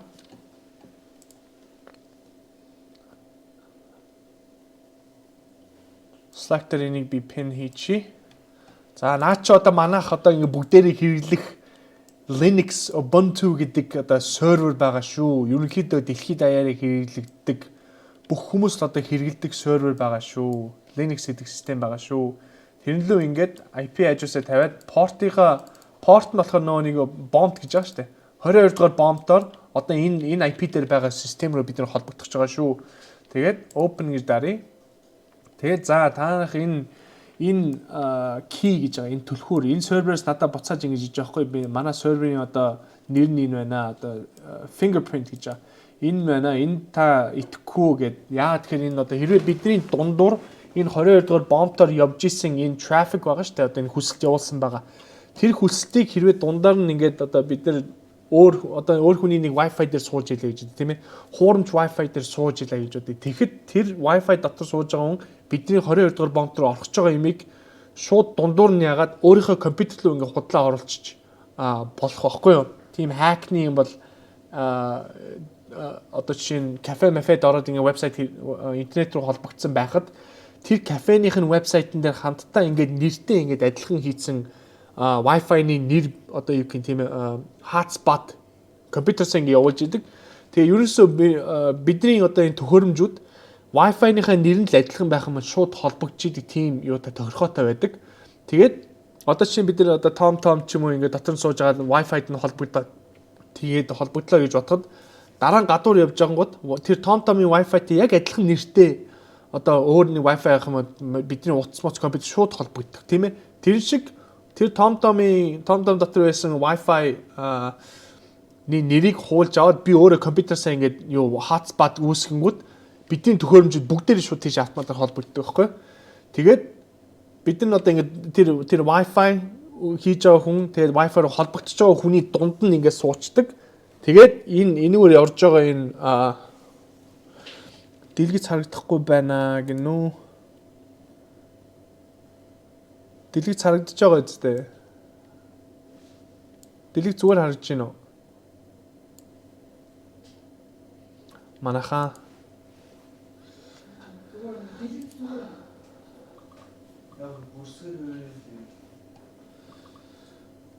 За тэгээд одоо жишээ нь яг тэр хүн одоо бидний энэ fingerprint-ийг мэдхгүй бол энийг зохиож хийж чадахгүй. Тийм учраас энэ бол аюулгүй байдлыг хангасан юм байгаа шүү. За энийг одоо би зөвшөөрөөд yes гэж дараад харамсалтай нь хаагдчихлаа. Яагаад тэгэхээр удсан болохоор.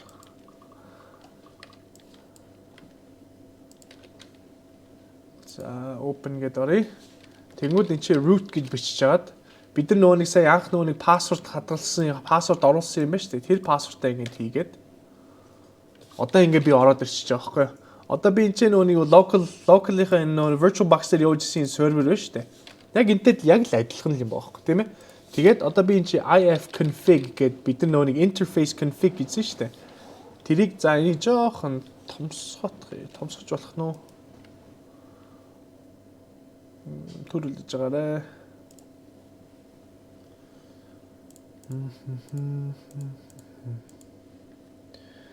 Appearance.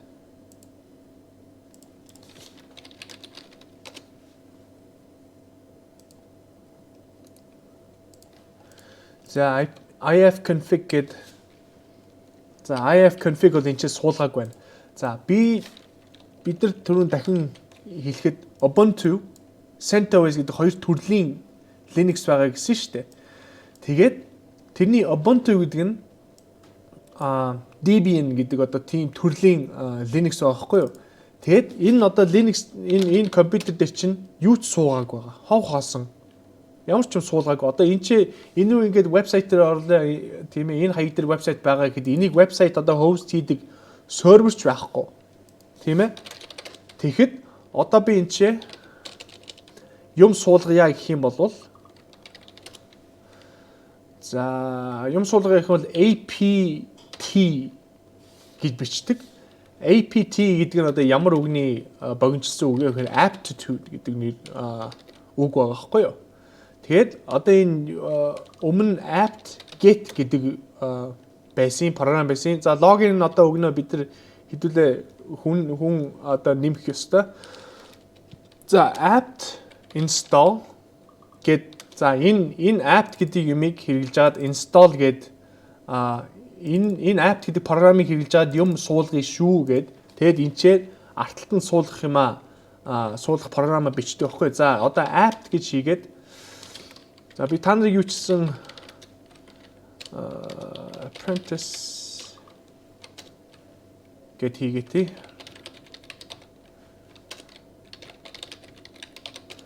За тэгээ код нь apprentice password нь apprentice mgl гэж байгаа. За төр хүлээж байгаарай.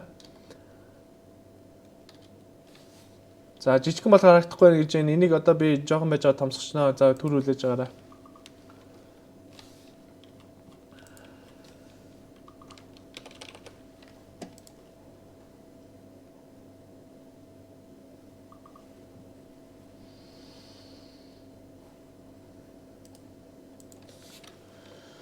Full name apprentice mgl. За энийг би дахиж хийнэ. Хүлээж аваарай. Та нарт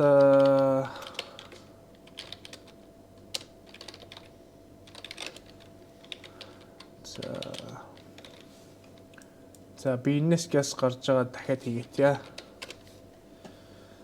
За хэрвээ энийг одоо фонтын томсгоё гэх юм бол бид энэ IP address-ыг би аваадах. Тэгээд appearance change font за 36 даа үзэх үү.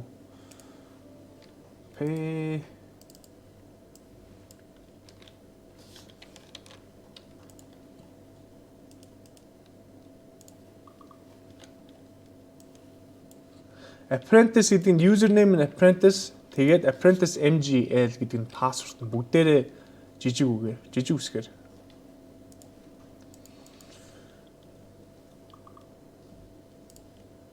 Appearance. За ядч 26-аар үзье тэхүү.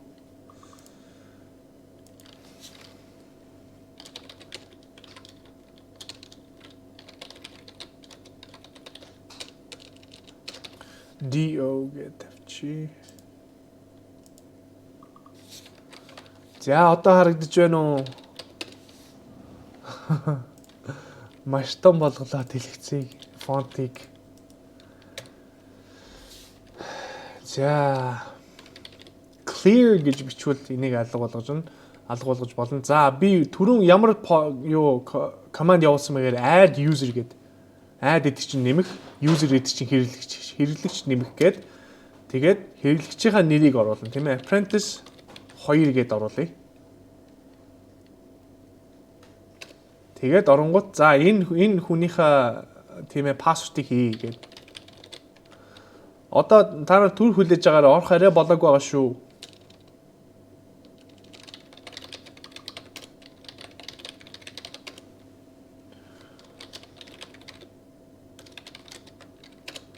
За full name нэрийн үг нь тэгээд өрөөний дугаар одоо энэ чинь ажилд хэрэгэлдэг тийм ээ офис хэрэгэлдэг утасны дугаар гэрийн дугаар гэдээ байж байна. Бүх информац зөв үү гэж байна. За зөв гэд. Одоо би SH руу ороод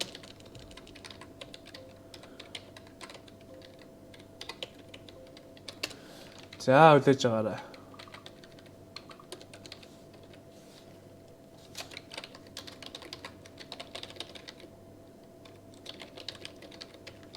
Одоо би юу гэж байна гэхээр за энэ хүмүүсийг SSH хийлгэхийг SSH хийлэг одоо тийм ээ юу permission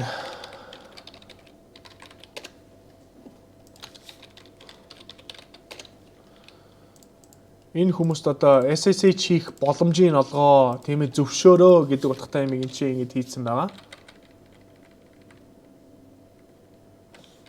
Тэгээд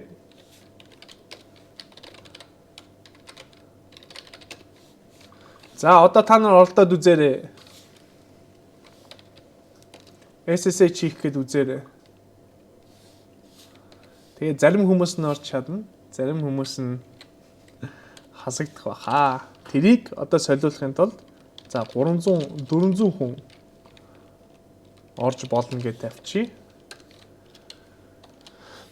Тэгэнгүүт за орж ирж логин хийж чадсан хүмүүс нь apprentice тэгээд код apprentice MGL гэдэг юу код байгаа шүү.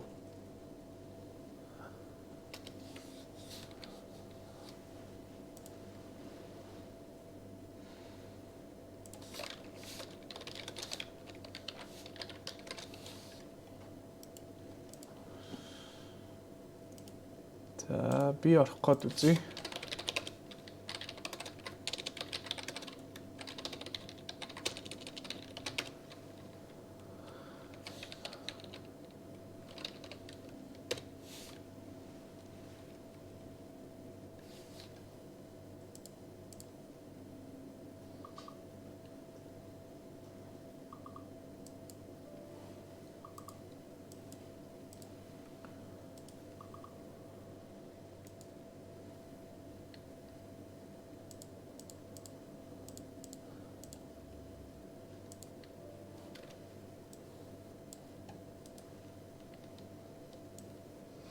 За сайн ойлгодгүй гинэ. За одоо энэ бидний одоо энэ сервер одоо ингэж авч байгаа байхгүй юу? Сервер хийж байгаа газар Сингапурд авсан шүү дээ. Тийм ээ сая бидний онгойлгосон. Бид нар орсон. Тийм ээ бидний ингэж үүсгэсэн Сингапурт хийсэн вебсайт одоо явуулахын сервер байгаа байхгүй юу? Яг бидний одоо энэ локал дээр байгаа сервер тэрэн шиг. За би дахиад энийг рестарт хийгээ тий.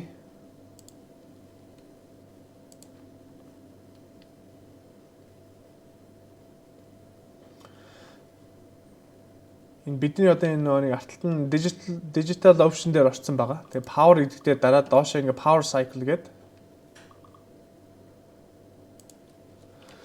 Тэгээд бидний суулгаж исэн юм гацчих шиг боллоо.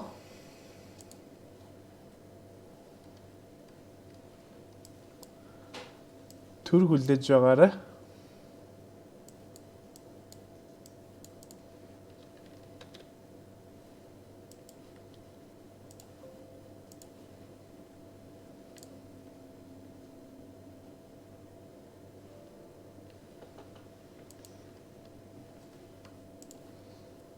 За дахин рестарт хийсэн.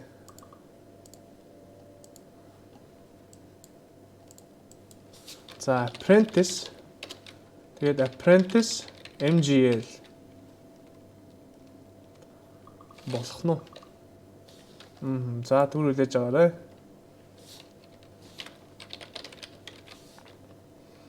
Үлийн пассвортыг би буруу хийсэн байж магадгүй.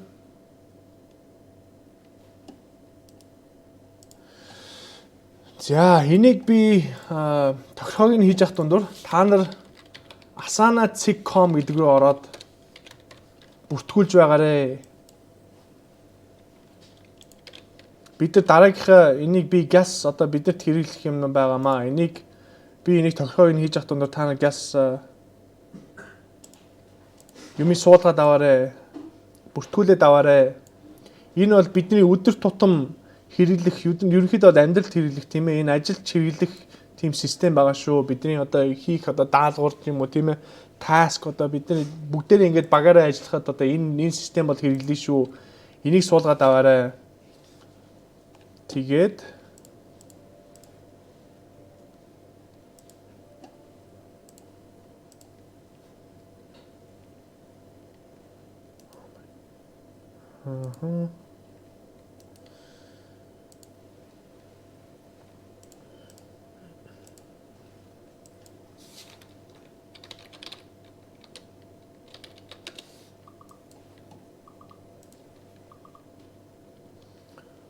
гар утсаар болох уу гинэ? Гар утсаар юунд болох вэ?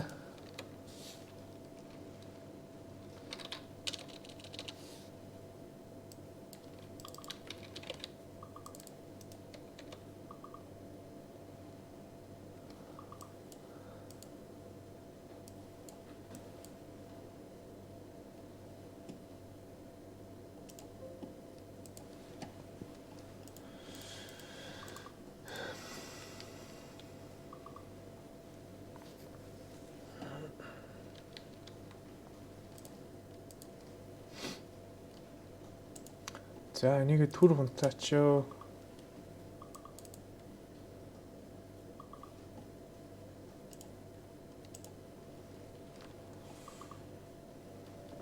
Sign up ин шүү. Өөрийнхөө хувийн sign up хийчээрэй. Тэгээд хажуугаар нь бас бид нар өнөөдөр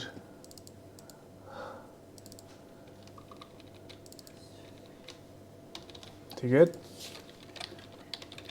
Jira.com гэдэг дээр бас бүртгүүлчээрэй. Энийг ерөнхийдөө бүхэл tech компаниудад ерөнхийдөө энийг хэрэглэдэг шүү. Jira.com гэдэг. Энэ дээр бас бүх юмыг бүртгүүлээд имэйлээ баталгаажуулчаарай.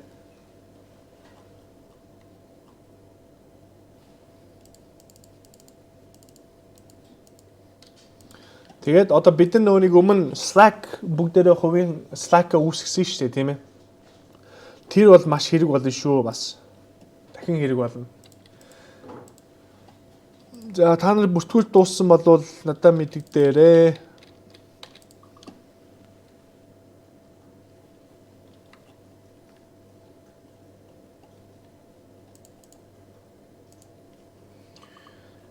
New database available.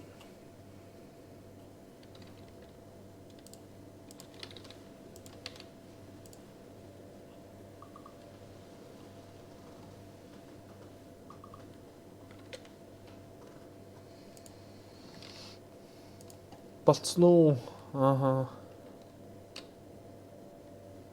За Jira гэдэг дээр нь бас бүртгүүлээрэй.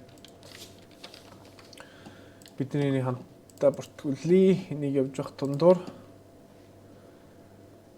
За my account get it free гэдэг дээр үнгүүдээр нь дараад тэгээд энэ Dotly хэрэггүй шүү. Jira Service Manager Confluence гэдэг дээр хэрэггүй, зүгээр next гэдэг дээр дараад тэгэд энэ яадаг вэ гэхээр ticket хийдэг. Одоо хэрвээ бид нар одоо ингээд хүмүүст вебсайт хийгээд тийм ээ client аваад өөрсдийн үйлчлүүлэгч аваад тэгээд тэднэртэй mail одоо юу гэх ямар нэг юм болоход байгаль бид нар рүү залгаж явах ёсгүй байхгүй юу? Тийм учраас тэрэнд энэ системийг хэрэглэн ticketing system гэж байгаа. Тэгээд за би болохоор Google-ээр шууд дамжаад орчё. Apprentice-ийнхаа Google-ээр Gmail-ээр тэгээд verification code ирсэн байх ёстой гэж байна.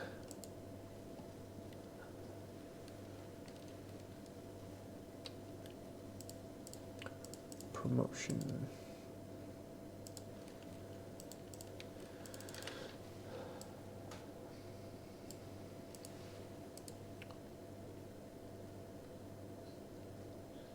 Asana-гийн 30 өдрийн trial нь болохоор зүгээр pro account-ийн trial шүү. Тэр хамаагүй.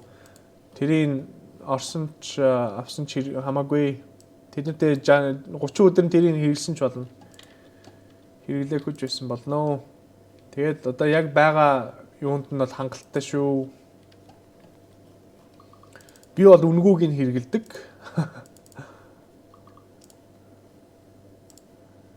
За, lazy нэрчжээ. За, энэ код хийгээ батлая.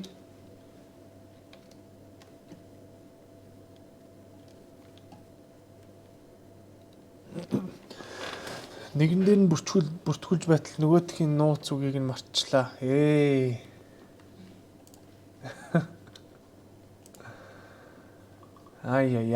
За тэгүүлээ штэ. Last pass гэдэг ямиг энийг бас суулгаад авъя шүү. Биднес бүгдэнд нь хэрэгтэй. Энэ last pass-ыг бас суулгаад авч. Бид нар яадаг вэ гэхээр бид нар ганцхан л юу password хэрэглэн ганцхан л password энэнийхээ password-ыг сайн мэдэх ёстой. Тэгээд энийг мэдэх юм бол цаана бусд одоо бүх password нь энэ хадгалагдаад явна шүү. Утсан дээр app суулгаж болно.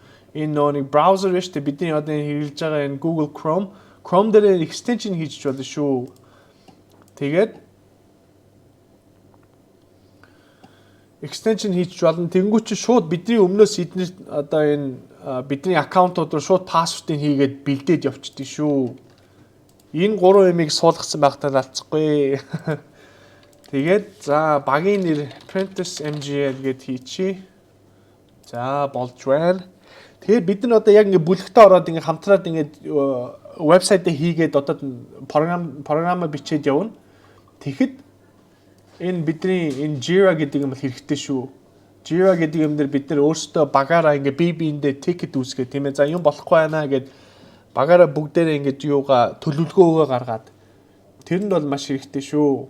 Тэгээд энийг бол body tender дээр хэрэглэнэ. Одоо жишээ нь бид нар гадаадаас тийм ээ гадаад ажилд орлоо гэхэд за та тэднийг бараг 90% шанстай тэдний Jira хэрэглэж гин гэдэг бол тэгээд Slack-ийг хэрэглэнэ тийм ээ.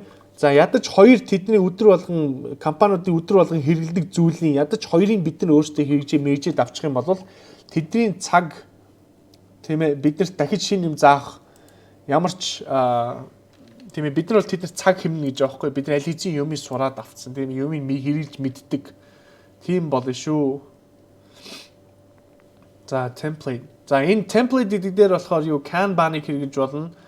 Тэгээд эсвэл bug tracking гэдэг аль алийг хэрэглэж болно шүү. Би Kanban-ыг хэрэглэнэ. Apprentice MGL. За энэ дээр project хийж тийм ээ төслийн нэрээ яагаарай. Тэнгүүч бид нар энэ дээр чинь бас төслийн одоо бүх нэг одоо client үйлчлүүлэгч болгонд төслийн нэр ингээ project нэмээд явна шүү. Энэ миний хэлж байгаа бүх юмыг тэмдэглэлийн дэвтэр дээр бичээд аваад яваарэ. За create гэдэг даръя. Энэ маань болж юу яаж? За болчихжээ. За тэгэнгүүт юу Jira гэдэг юм гараад ирчин. Тэгээ Jira гэдэг нь яах вэ гэхээр одоо бид нар вебсайтн дээр бид нар одоо ингээд вебсайт хийгээд өгөөд явна тийм ээ. Өөрсдийн одоо web development company гэдэг одоо вебсайтаа гаргах чинь тэгэнгүүт хүмүүс бид нар руу хандах гэнгүүт хүсэлт явуулангууд энэ ч бүгдээрээ ороод идэв байхгүй. Тэгээд энэ ч нэ за бид нар нэг create issue тийм ээ. За project apprentice MGL юу болвоо story task. За энэ болохоор юу ажил тийм ээ хийх ёстой юм. За Putty Ubuntu DigitalOcean bug fix гэд энийг юу болоод байна гэхээр people can't sign in гэж ингэж үүсгчээд за юу болж байна вэ гэхээр хин рүү өгөх вэ гэхээр би өөртөө ингэж өгчин. Одоо ингээ gas bot дээр ингээ харуулаад та нар ямар ч чөлөөтэй зав гарууд энийг ороод бүгднийг оролдоод үзээрэй асуухан байв шууд асуугаарай.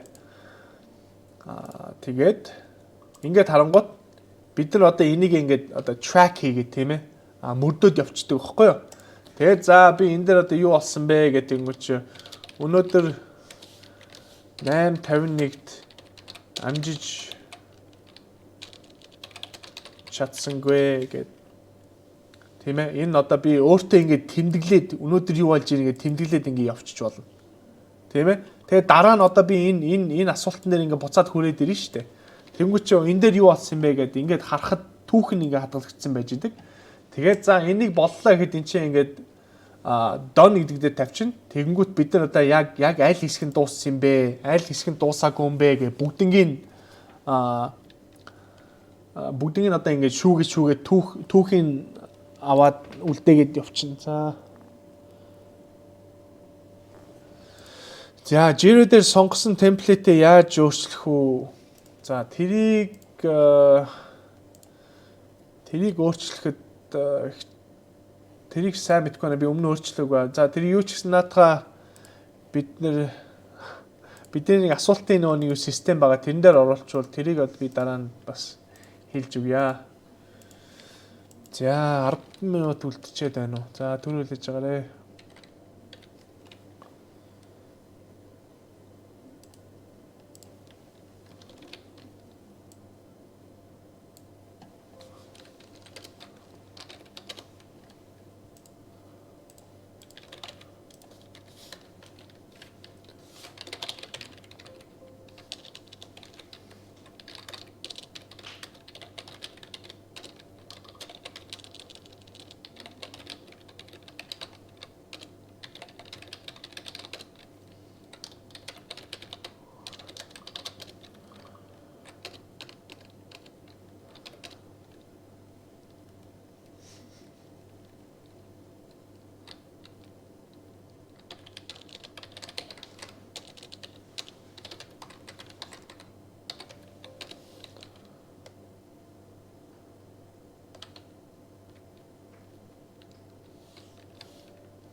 За Asana гэдэг дээр энийг бол өдөр болгон өөртөө хэрэгжилж болно шүү. Одоо бид нар Jira хэрэгжилж байгаа шүү дээ, тийм ээ? Jira. Тэгээд Slack бас хэрэгжилж байгаа, тийм ээ? Одоо энэ дээр болж байгаа бүх үйл явдал бидний одоо амьдралдаа хэрэгжилж болно, өөрсдөө төсөлж хэрэгжилж болно. Тэгээд энийг бол зүгээр л одоо өөрсдийн ирээдүйн юу гэх төлөвлөгөө гаргахад маш хэрэгтэй зүйл байгаа шүү. Тэгээд project гэж ороод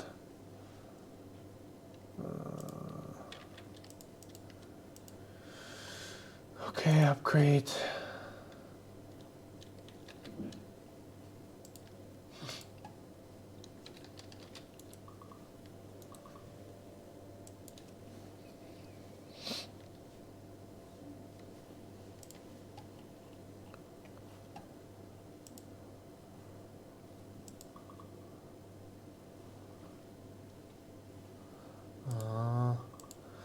За хэрвээ ийм юм гараад байх юм бол би энэ өмнө хэрэгжижсэн үнгүй юм аа.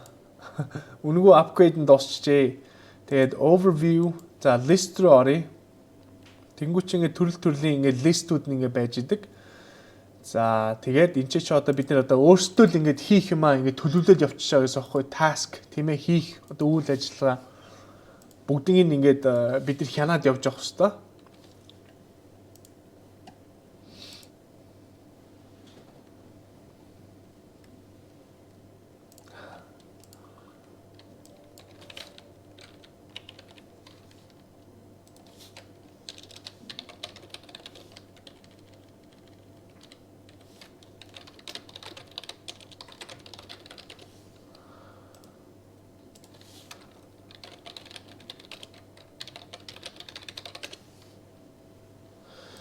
За одоо би сая шинэ юу сервер үүсгэсэн шүү энэ дээр нөгөө нэг DigitalOcean дээр хаана байлаа тэр sign in come on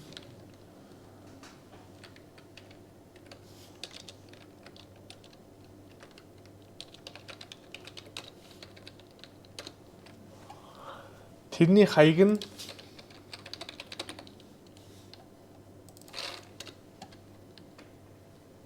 энэ эхнийх нь хаяг шүү. Энийг одоо би устгаадах. Destroy.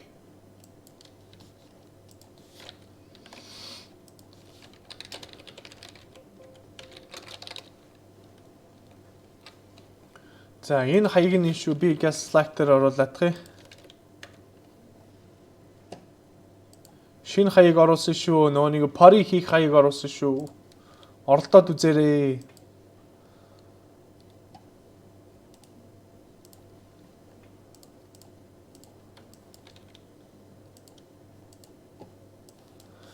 За apprentice тэгээд нууц үг нь apprentice MGL гэдэг нэг үгээр зайгүй бүгд жижиг үсгээр тэнгууд ороод ирж байна. За H top мэдээж суулгацсан байна. За та нар минь оролдоод үзээрэй. Орж байна уу? Party SSH хийж болж гэнэ үү? Би өмнө яагаад болохгүйсэн?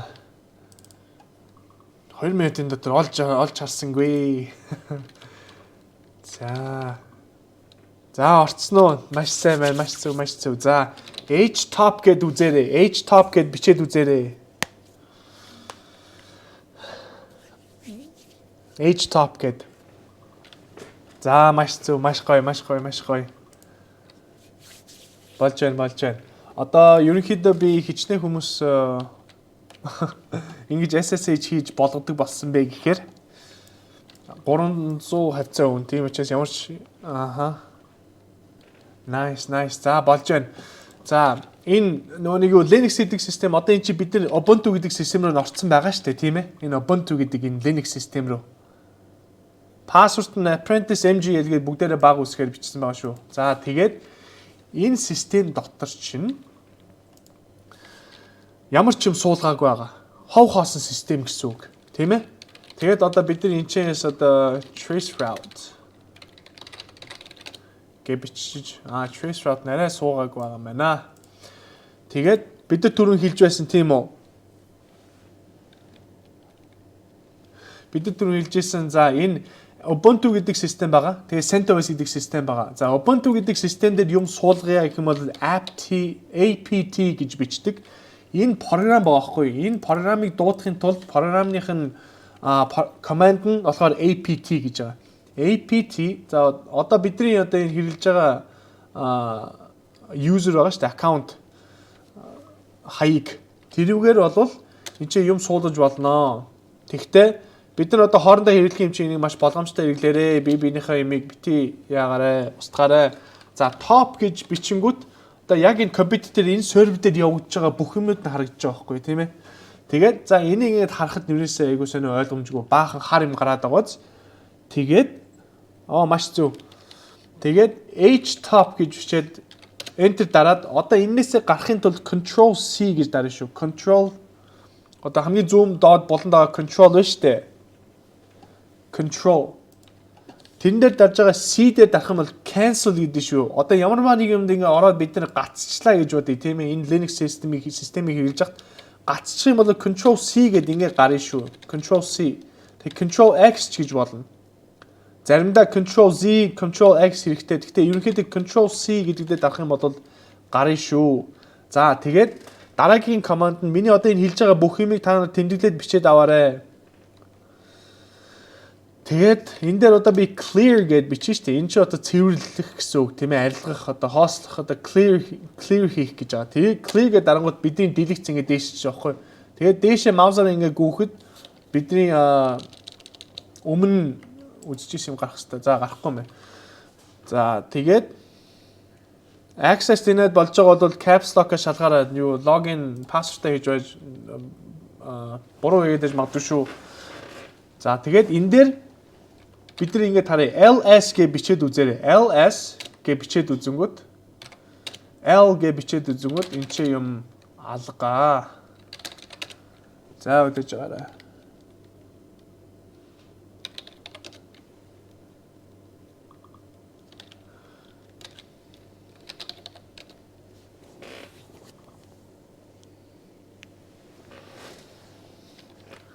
Root биш ээ. Золбоо. Root биш. User-ийн нэр чинь admin apprentice энэ дээр бичсэн байгаа. За дагаад орсон хүмүүстээ тайлбарлаж өгье. За H top гингүү чи энэ системд одоо яг юу болж байгаа вэ гэдгийг харах боломжтой байхгүй юу? Тэгээд за энэ дээдлийн энэ дөрөв энэ юу вэ штэ? Энэ дөрөв юм. За 1 2 3 4 гэсэн. Энд чинь болохоор нөгөө CPU-гийнх нь core-ууд нь баггүй юу? За яг тархиных нь энэ чадал нь энэ байна. Энэ дөрөв ширхэг тархитай гэсэн үг. Одоо бидний ийшээ ингээд ороод энэ сервер рүүгээ харангууд 8 GB-тай тийм ээ. Тэгээд 160 GB-ийн дискний багтаамжтай. Тэгээд харангуут чи энэ 8 бараг 8 GB байгааз. За тэрний 20 0.2 одоо юу гэх 28 GB нь болохоор яг энэ систем хэрэгжилж байгаа системд явуулсан байгаа. Тэгээд swap гэдэг нь юу гэдэг вэ гэхээр одоо энэ memory одоо шууд RAM байгаа шүү дээ. RAM хэрэглээд энэ RAM-ыг дүүрэх юм бол энэ swap гэдэг солих гэдэг энэ системийг хэрэглэдэг шүү. Энэ дээр бол бид нар дахиад 8 GB-ийн swap нэмчиж болно. Нэмэгдэх юм бол энэ чинь шууд 16 GB-ийн бараг 16 GB-ийн юу чадвартай сервер болно гэсэн үг. Тэрийг энэ swap гэж хэрэглэдэг. Заримдаа энэ swap-ыг хэрэглэдэг. Тэгээ хэрвээ хангалттай RAM-тай, memory-тай бол ямар ч хэрэг байхгүй шүү. За, task одоо яг энэ компьютер дээр явагдаж байгаа энэ үйл ажиллагаанууд хичнээн тооны үйл ажиллагаанууд явагдаж байна вэ гэд харангууд 239, 228 үйл явдал энэ одоо яг энэ доор харагдаж байгаа энэ баахан энэ жирэлзээд байгаа юмуд ооц мөрөөр. Тэгээд доош нь одоо энэ load average гэж байгааз. Тэгээд load average гэдэг чинь за сүүлийн 5 минутын дотор энэ тоо байна шүү дээ 0.079. За энэ тоо ачааллын тоо энэ load average гэж ачаал. Тэгээд энэ болохоор сүүлийн 10 минутын ачаал. Энэ 0.113 нь болохоор 15 минутын ачаал. 5 10 15 минутын ачаал ингээ харагддаг байхгүй юу? За тэгээд энэ бид нар 4 корттой болохоор энэ чинь 4 хүржиж бид нар 100% ажиллана гэсэн үг. Одоо эн чинь яг 0.100-ийн сүүлийн 15 минут 0.114% нь ажилласан байна. 4 core гэж ойлгох хэрэгтэй. Тэгээд uptime гэдэг чинь за хичнээн удаа энэ компьютер асаалттай байна вэ гэдэг нь 18 минут асч байна. Тэгэд ямарваа нэг юм одоо энэ сервер дээр болохоор бид нар энэ H-top-ыг хэрэгжилж байгаа. За юу болж байна гэдэг ингээд юу хянаад явж болно. Тэгээд энийг ингээд дараад за одоо PID гэж process одоо энэ ч явж байгаа бүх юм чинь process ахгүй үйл ажиллагаанууд.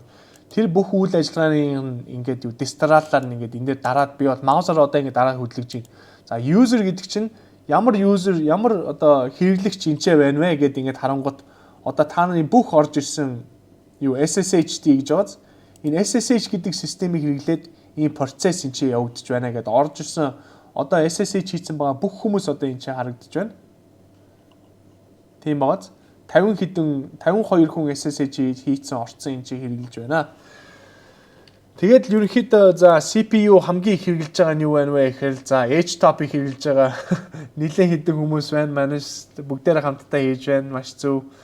Тэгээд memory гэдэг чинь одоо энэ RAM энэ шүү дээ. Энэ RAM-ыг хэрэгжилж байгаа хэрэгцээ гарч байгаа юм юу байна вэ гэд энийгээр нэг жагсааж болно. За time гэдэг чинь одоо хамгийн удаан явж байгаа, хамгийн удаан уншиж байгаа зүйл нь ичээ юм тийм ээ. За time гэдэг чинь энэ дүнгийн эхлээд унтраад байгаа зүйл энэ байна. За хамгийн удаан явж байгаа зүйл бол 2 минут явж байгаа H-top. За энэ бол бараг л миний хамгийн анхны үүсгэсэн H-top байна. Тэгээд process ID гэж байна. P гэдэг чинь process гэсэн үг. Тийм ээ. Process ID гэдэг чинь энэ маш чухал номер байгаа. Энэ номер дээр энэ номерыг одоо би энэ номероор нь одоо процессорд энэ харж байгаа. За нэг юм гаццсан байх юм бол энэ номероор нь хэрэгжилж байгаад энэ процессыг устгаж болдог байхгүй юу? За тэгээд ерөнхийдөө 6 минут хитэрчлээ дээ уучлаарай. За одоо энэ дээр биш үү энэ системийг хэрэгжилж яхад энэ систем бол зүгээр л одоо энэ яг компьютер дотор л байгаа гэсэн үг. Компьютер дотор л бид нар одоо зүгээр явж байгаа тийм ээ. Тэгээ одоо бид нар FTP хэрэгэлдэг юм систем байдаг байхгүй юу? Тэр системээр хэрэгжилж байгаад би та нарт яг бодитоор одоо энийг харуулаадахыг та нар тэгээд энийг сурснараа энэ сервер дотор ингээ яваад орж гараад үзээрээ үзэх боломжтой шүү. Тэгээд бид нар энэ удаагийн сургалтаа өндөрлөё. Тэгээд би энэ сервер шууд байнга явуулж байна шүү.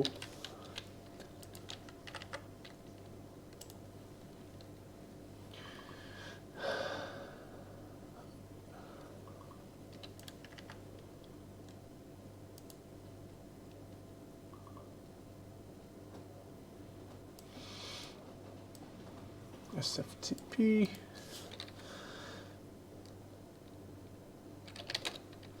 За PWD гэд бичээд үзтээ.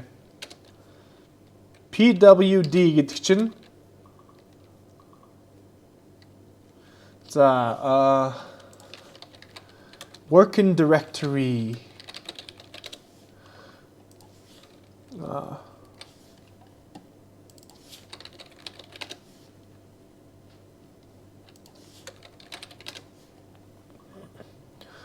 тий. За P үсгийг мартчих. PW гэдэг чинь print одоо хэвлж гарга, working W гэдэг чинь working. Тэгээ D нь болохоор directory гэдэг. Тэгээд за одоо яг миний байж байгаа folder биш үү? Directory. Одоо яг миний байж байгаа directory-г ингээд надаа printlээд бичээд гаргаад өгөөч гэд хэлж байгаа байхгүй юу? Тэнгүүт одоо яг бидний байж байгаа юм чинь home гэдэг folder дотор Apprentice гэдэг folder дотор явж байна. Тийм ээ. Тэгээд cd гэдэг command байгаа. Тэр нь болохоор change directory. Одоо энэ хар энэ дүрс чинь хар цэг чинь одоо юу хийгээд байна вэ гэхээр зүгээр л одоо бид нар энэ компьютер дотор орж гараад folder дотор folder солиод явж байгаа байхгүй юу? Тийм ээ. cd гэдэг чинь change directory гэсэн үг. Тэгээд одоо би энэ чи ls гэдэг үзэнгүүт энэ хуудсан дотор юу ч алга. Тийм ээ. Тэгээд ls зураас al гэд бичингүүд бид нар одоо энэ folder дотор байгаа бүх файлуудыг харж болдог гэсэн үг. За cd ls гэдэг командуудыг одоо сая хэлж өглөө тийм ээ. ls гэдэг чинь list гэсэн үг, жагсаа гэсэн үг. Энэ дотор байгаа юу байгааг жагсаа гэд тийм ээ. За би энэ ч дахиад ганц одоо ls гэд ингээд үзэнгүүт энэ test гэдэг файл хийцэн байгаа юм чи. Тэгээд cd гэхээр change directory гэсэн үг. Тэгээд одоо энэ чинээс хаашаа явахаа ингээд бид нар бичээд явж болно шүү.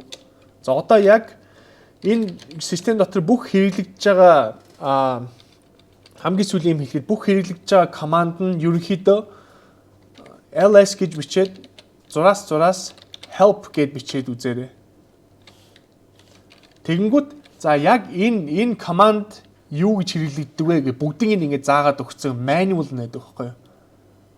За ls гэдэг чинь list information about the files гэж байна. За энэ файлуудын талаар мэдээллийг бичээрэй гэдэг утгатай тийм ээ.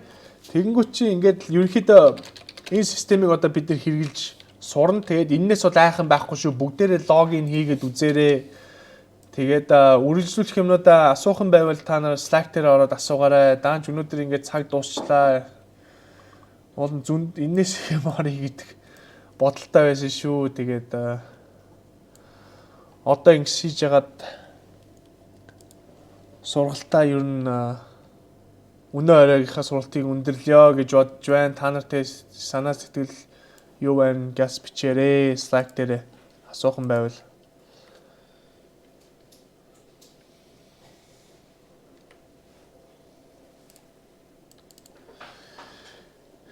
хичээлээ дүгнээд хэлээд өгөөрэй багшаа төгсгөлд. За тэгээд газ та нарт зав байвал тэгээд завгүй дахиад нөхөд үзэж болно шүү дээ. Тийм ээ. Би газ одоо яг юу болсон бэ? Өнөөдөр юу болвоо гэхэд бид нэр domain name худалдаж авсан тийм үү? Domain name худалдаж авчаад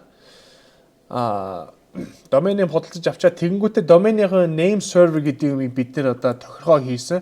Name server гэдэг дээр яадаг вэ гэхээр за name server чинь бүх энэ вебсайтны домен нэрний талаарх мэдээллүүд нь энэ хаяг дээр байгаа шүү. Энэ хүн дээр очиж энэ хаяг дээр очиж асуугаарай гэдэг тохиргоог хийсэн байгаа. Уушаарай. Тэгээд энэ тохиргоон дээр нэрэнгүүт бид нар энэ name server-ыг хадгалж байгаа энэ WHN гэдэг систем бид нар 5 дахь өдөр сурч авсан тийм ээ. Ийшээ хүрээд ирдэг. Тэгээд энэ чээс хайсан чинь нөгөө танаад apprenticeship MN гэдэг сайт байна уу гэдгсэн чинь байна гэдээ энэ cPanel руу явуулдаг. Тэгсэн манайс бид нар 5 дахь өдөр хэрэгжижсэн бас нөгөө нэг cPanel чинь гараад ирж байгаа. Энэ дотор байгаа бүх рекордууд domain DNS чинь domain name, за apprenticeship цэгийн domain нэрний service тийм ээ бүх информацны рекордууд нь хадгалагдсан байгаа гэсэн үг байхгүй юу? Тэгээд энийг бид нар хийж сурсан. За тэгээд энэ дотор ороод бид нар яаж database тийм ээ мэдээллийн сан үүсгэж болох вэ гэдгийг сурж авсан. Тэгээд мэдээллийн сангаа бид нар дэлгэрэнгүй хэрэглээ сураад явнаа. Тэгээд энэ PHP MyAdmin гэдэг бид нар бас 5 дахь өдөр би өнгөцгөн дурдсан байгаа. Тэгээд энэ болохоор яг энэ вебсайтын дотор одоо хэрэглэгддэг энэ мэдээллийн сан орж үздэг тийм ээ боломж байгаа. Тэгээд энэ мэдээллийн сан гэдэг чинь юу юм бэ гэхээр зүгээр ийм нэг энгийн хүснэгчил юмнууд байгаа.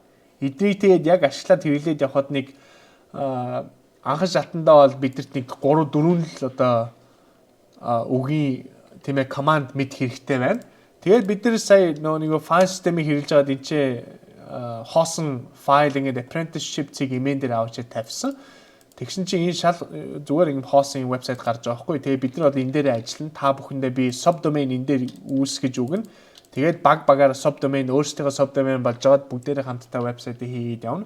Тэгээд энийг вебсайт хийсний дараа бид нар нөгөө тохирогийн name server-ыг солисны дараа бид нар DNS-ний юм дэлхийд даяар тарж уу манай вебсайтны хаяг нь энэ дэлхийд даяар ингээд нөгөө интернетээр цацагдж уу гэж харж шалгасан dnschecker.org гэдэг дээр ороод тэгээд заавал name cig.com-аас авч авах хэрэгтэй мó гэсэн ч үгүй. Тэрийн энийг зардаг газрууд зөндөө байгаа. Гэхдээ миний авдаг дуртай нь болохоор namecig.com гэдэг сайтыг хэрэглэдэг юм аа гэж хэлсэн. Тэгээд за ерөнхийдөө тим орсон. Тэгээд сүүлдээ бид нар яаж үнгүү серверээ авч болох вэ? Үнгүү 2 сарын турш хэрэглэх серверээ хаанаас авч болох вэ гэдэг DigitalOcean гэдэг ийм газраас авнаа гэж бид нэр хамтдаа логин хийж бүртгүүлж авсан. Тэгээд тэрнийхээ дундуур Jira гэдэг систем рүү орсон байгаа. Энэ Jira гэдэг системийг бид нар бүгдээрээ багаараа хэрэглэж байгаа. Би эндээ одоо хийх юмнуудаа ингээд даатгах байгаа. Тийм ээ хамтдаа явж байгаа. За хэн юу хийх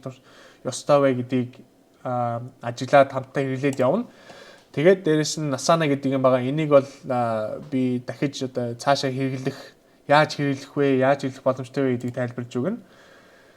Тэгээд зарим хүмүүс пассвордаа дөнгөсөө нээсэн пассвордаа марчлаа гэж хэлж байсан. Тэрэнд одоо энэ last pass гэдэг юм суулгаад аваарай. Энд чи аккаунт хийгээд аваарай. Энд үүсгэсэн аккаунтныхаа пассвордыг ёстой мартчих болохгүй шүү гэж хэлмээр байна. Тэгээд бид нэр хамтдаа бүгдээрээ нийлж агаад энэ одоо бид нэр 4 сарын $40,000 сервер үүсгэсэн байгаа. Энэ дээр бүгдээрээ SSH хийгээд Pori-го хэрэглэж агаад орчиж болно. Тэгээд би Slack дээр та нарт ямар юм одоо даалгавар ч юм уу тийм ээ энийг хэрэглэж байхдаа ямар юм явуулах хэрэгтэй вэ гэдгээ тодорхой хэлж өгье. Гэрийн даалгавар гэх юм уу. Зарим хүмүүс гэрийн даалгавар асууж байна. Тэгээд өнөөдрийнхээ сургалтыг өндөрлөё. Асуух юм байвал би Slack дээр байж шүү. За баярлалаа. За бус хичээлүүд нь хаана вэ гэхээр эхний 15 нь хамтдаа зэгнэт дээр байгаа. Дараагийнх нь 15 нь судар вики дээр байгаа. Үлдсэн 13 нь бол apprentice segment дээр байгаа. Тэгээд энэ сургалт маань 3 жилийн өмнө явагдсан. Явагдахдаа 2 сар үргэлжилж өдөр болгон орой 7 цагаас 9 цагийн хооронд явагдсан шууд цацсан тэмцлэг байгаа. Тэгээд энэ сургалтаас авах юм аваад тий хаях юм хаяад мэдээж үнгүү сургалт юм чинь. Тэгээд хамгийн гол захим зүйл юу вэ гэхээр бити шантраарай. Тийм ээ бүгдийг нь ядаж үзээд дуусгачихаа. Хамаг цагаа тий ашиглаад чөлөөт цагаа ашиглаад бүгдийг нь ядаж ихний ээлжинд үзээд авчих. Тэгээд үзснийхаа дараа тэнийг бодоод үз тийм ээ. За энэ ойлгочих чинь ойлгохдохгүй нөө. Ойлгохдохгүй байгаа зүйлээ дахиад автаад үз. Энэ үнгүү байж л энэ хизээч устгахгүй. Хамгийн гол нь шантарч болохгүй. Эхнийхээ ойлголтыг аваад эхнийхээ зүйлийг л ингээд ойлгочих юм бол тэрнээс цаашаа ингээд явхад маш амархан байдаг. Бусдын сурахад айгууд нэг тийм зовоод ах зүйл биш. Тийм учраас дахин хэлье. Бити шантраарай. Бити бууж өгөөрэй. Тэгээд амжилт хүсье. Баярлалаа.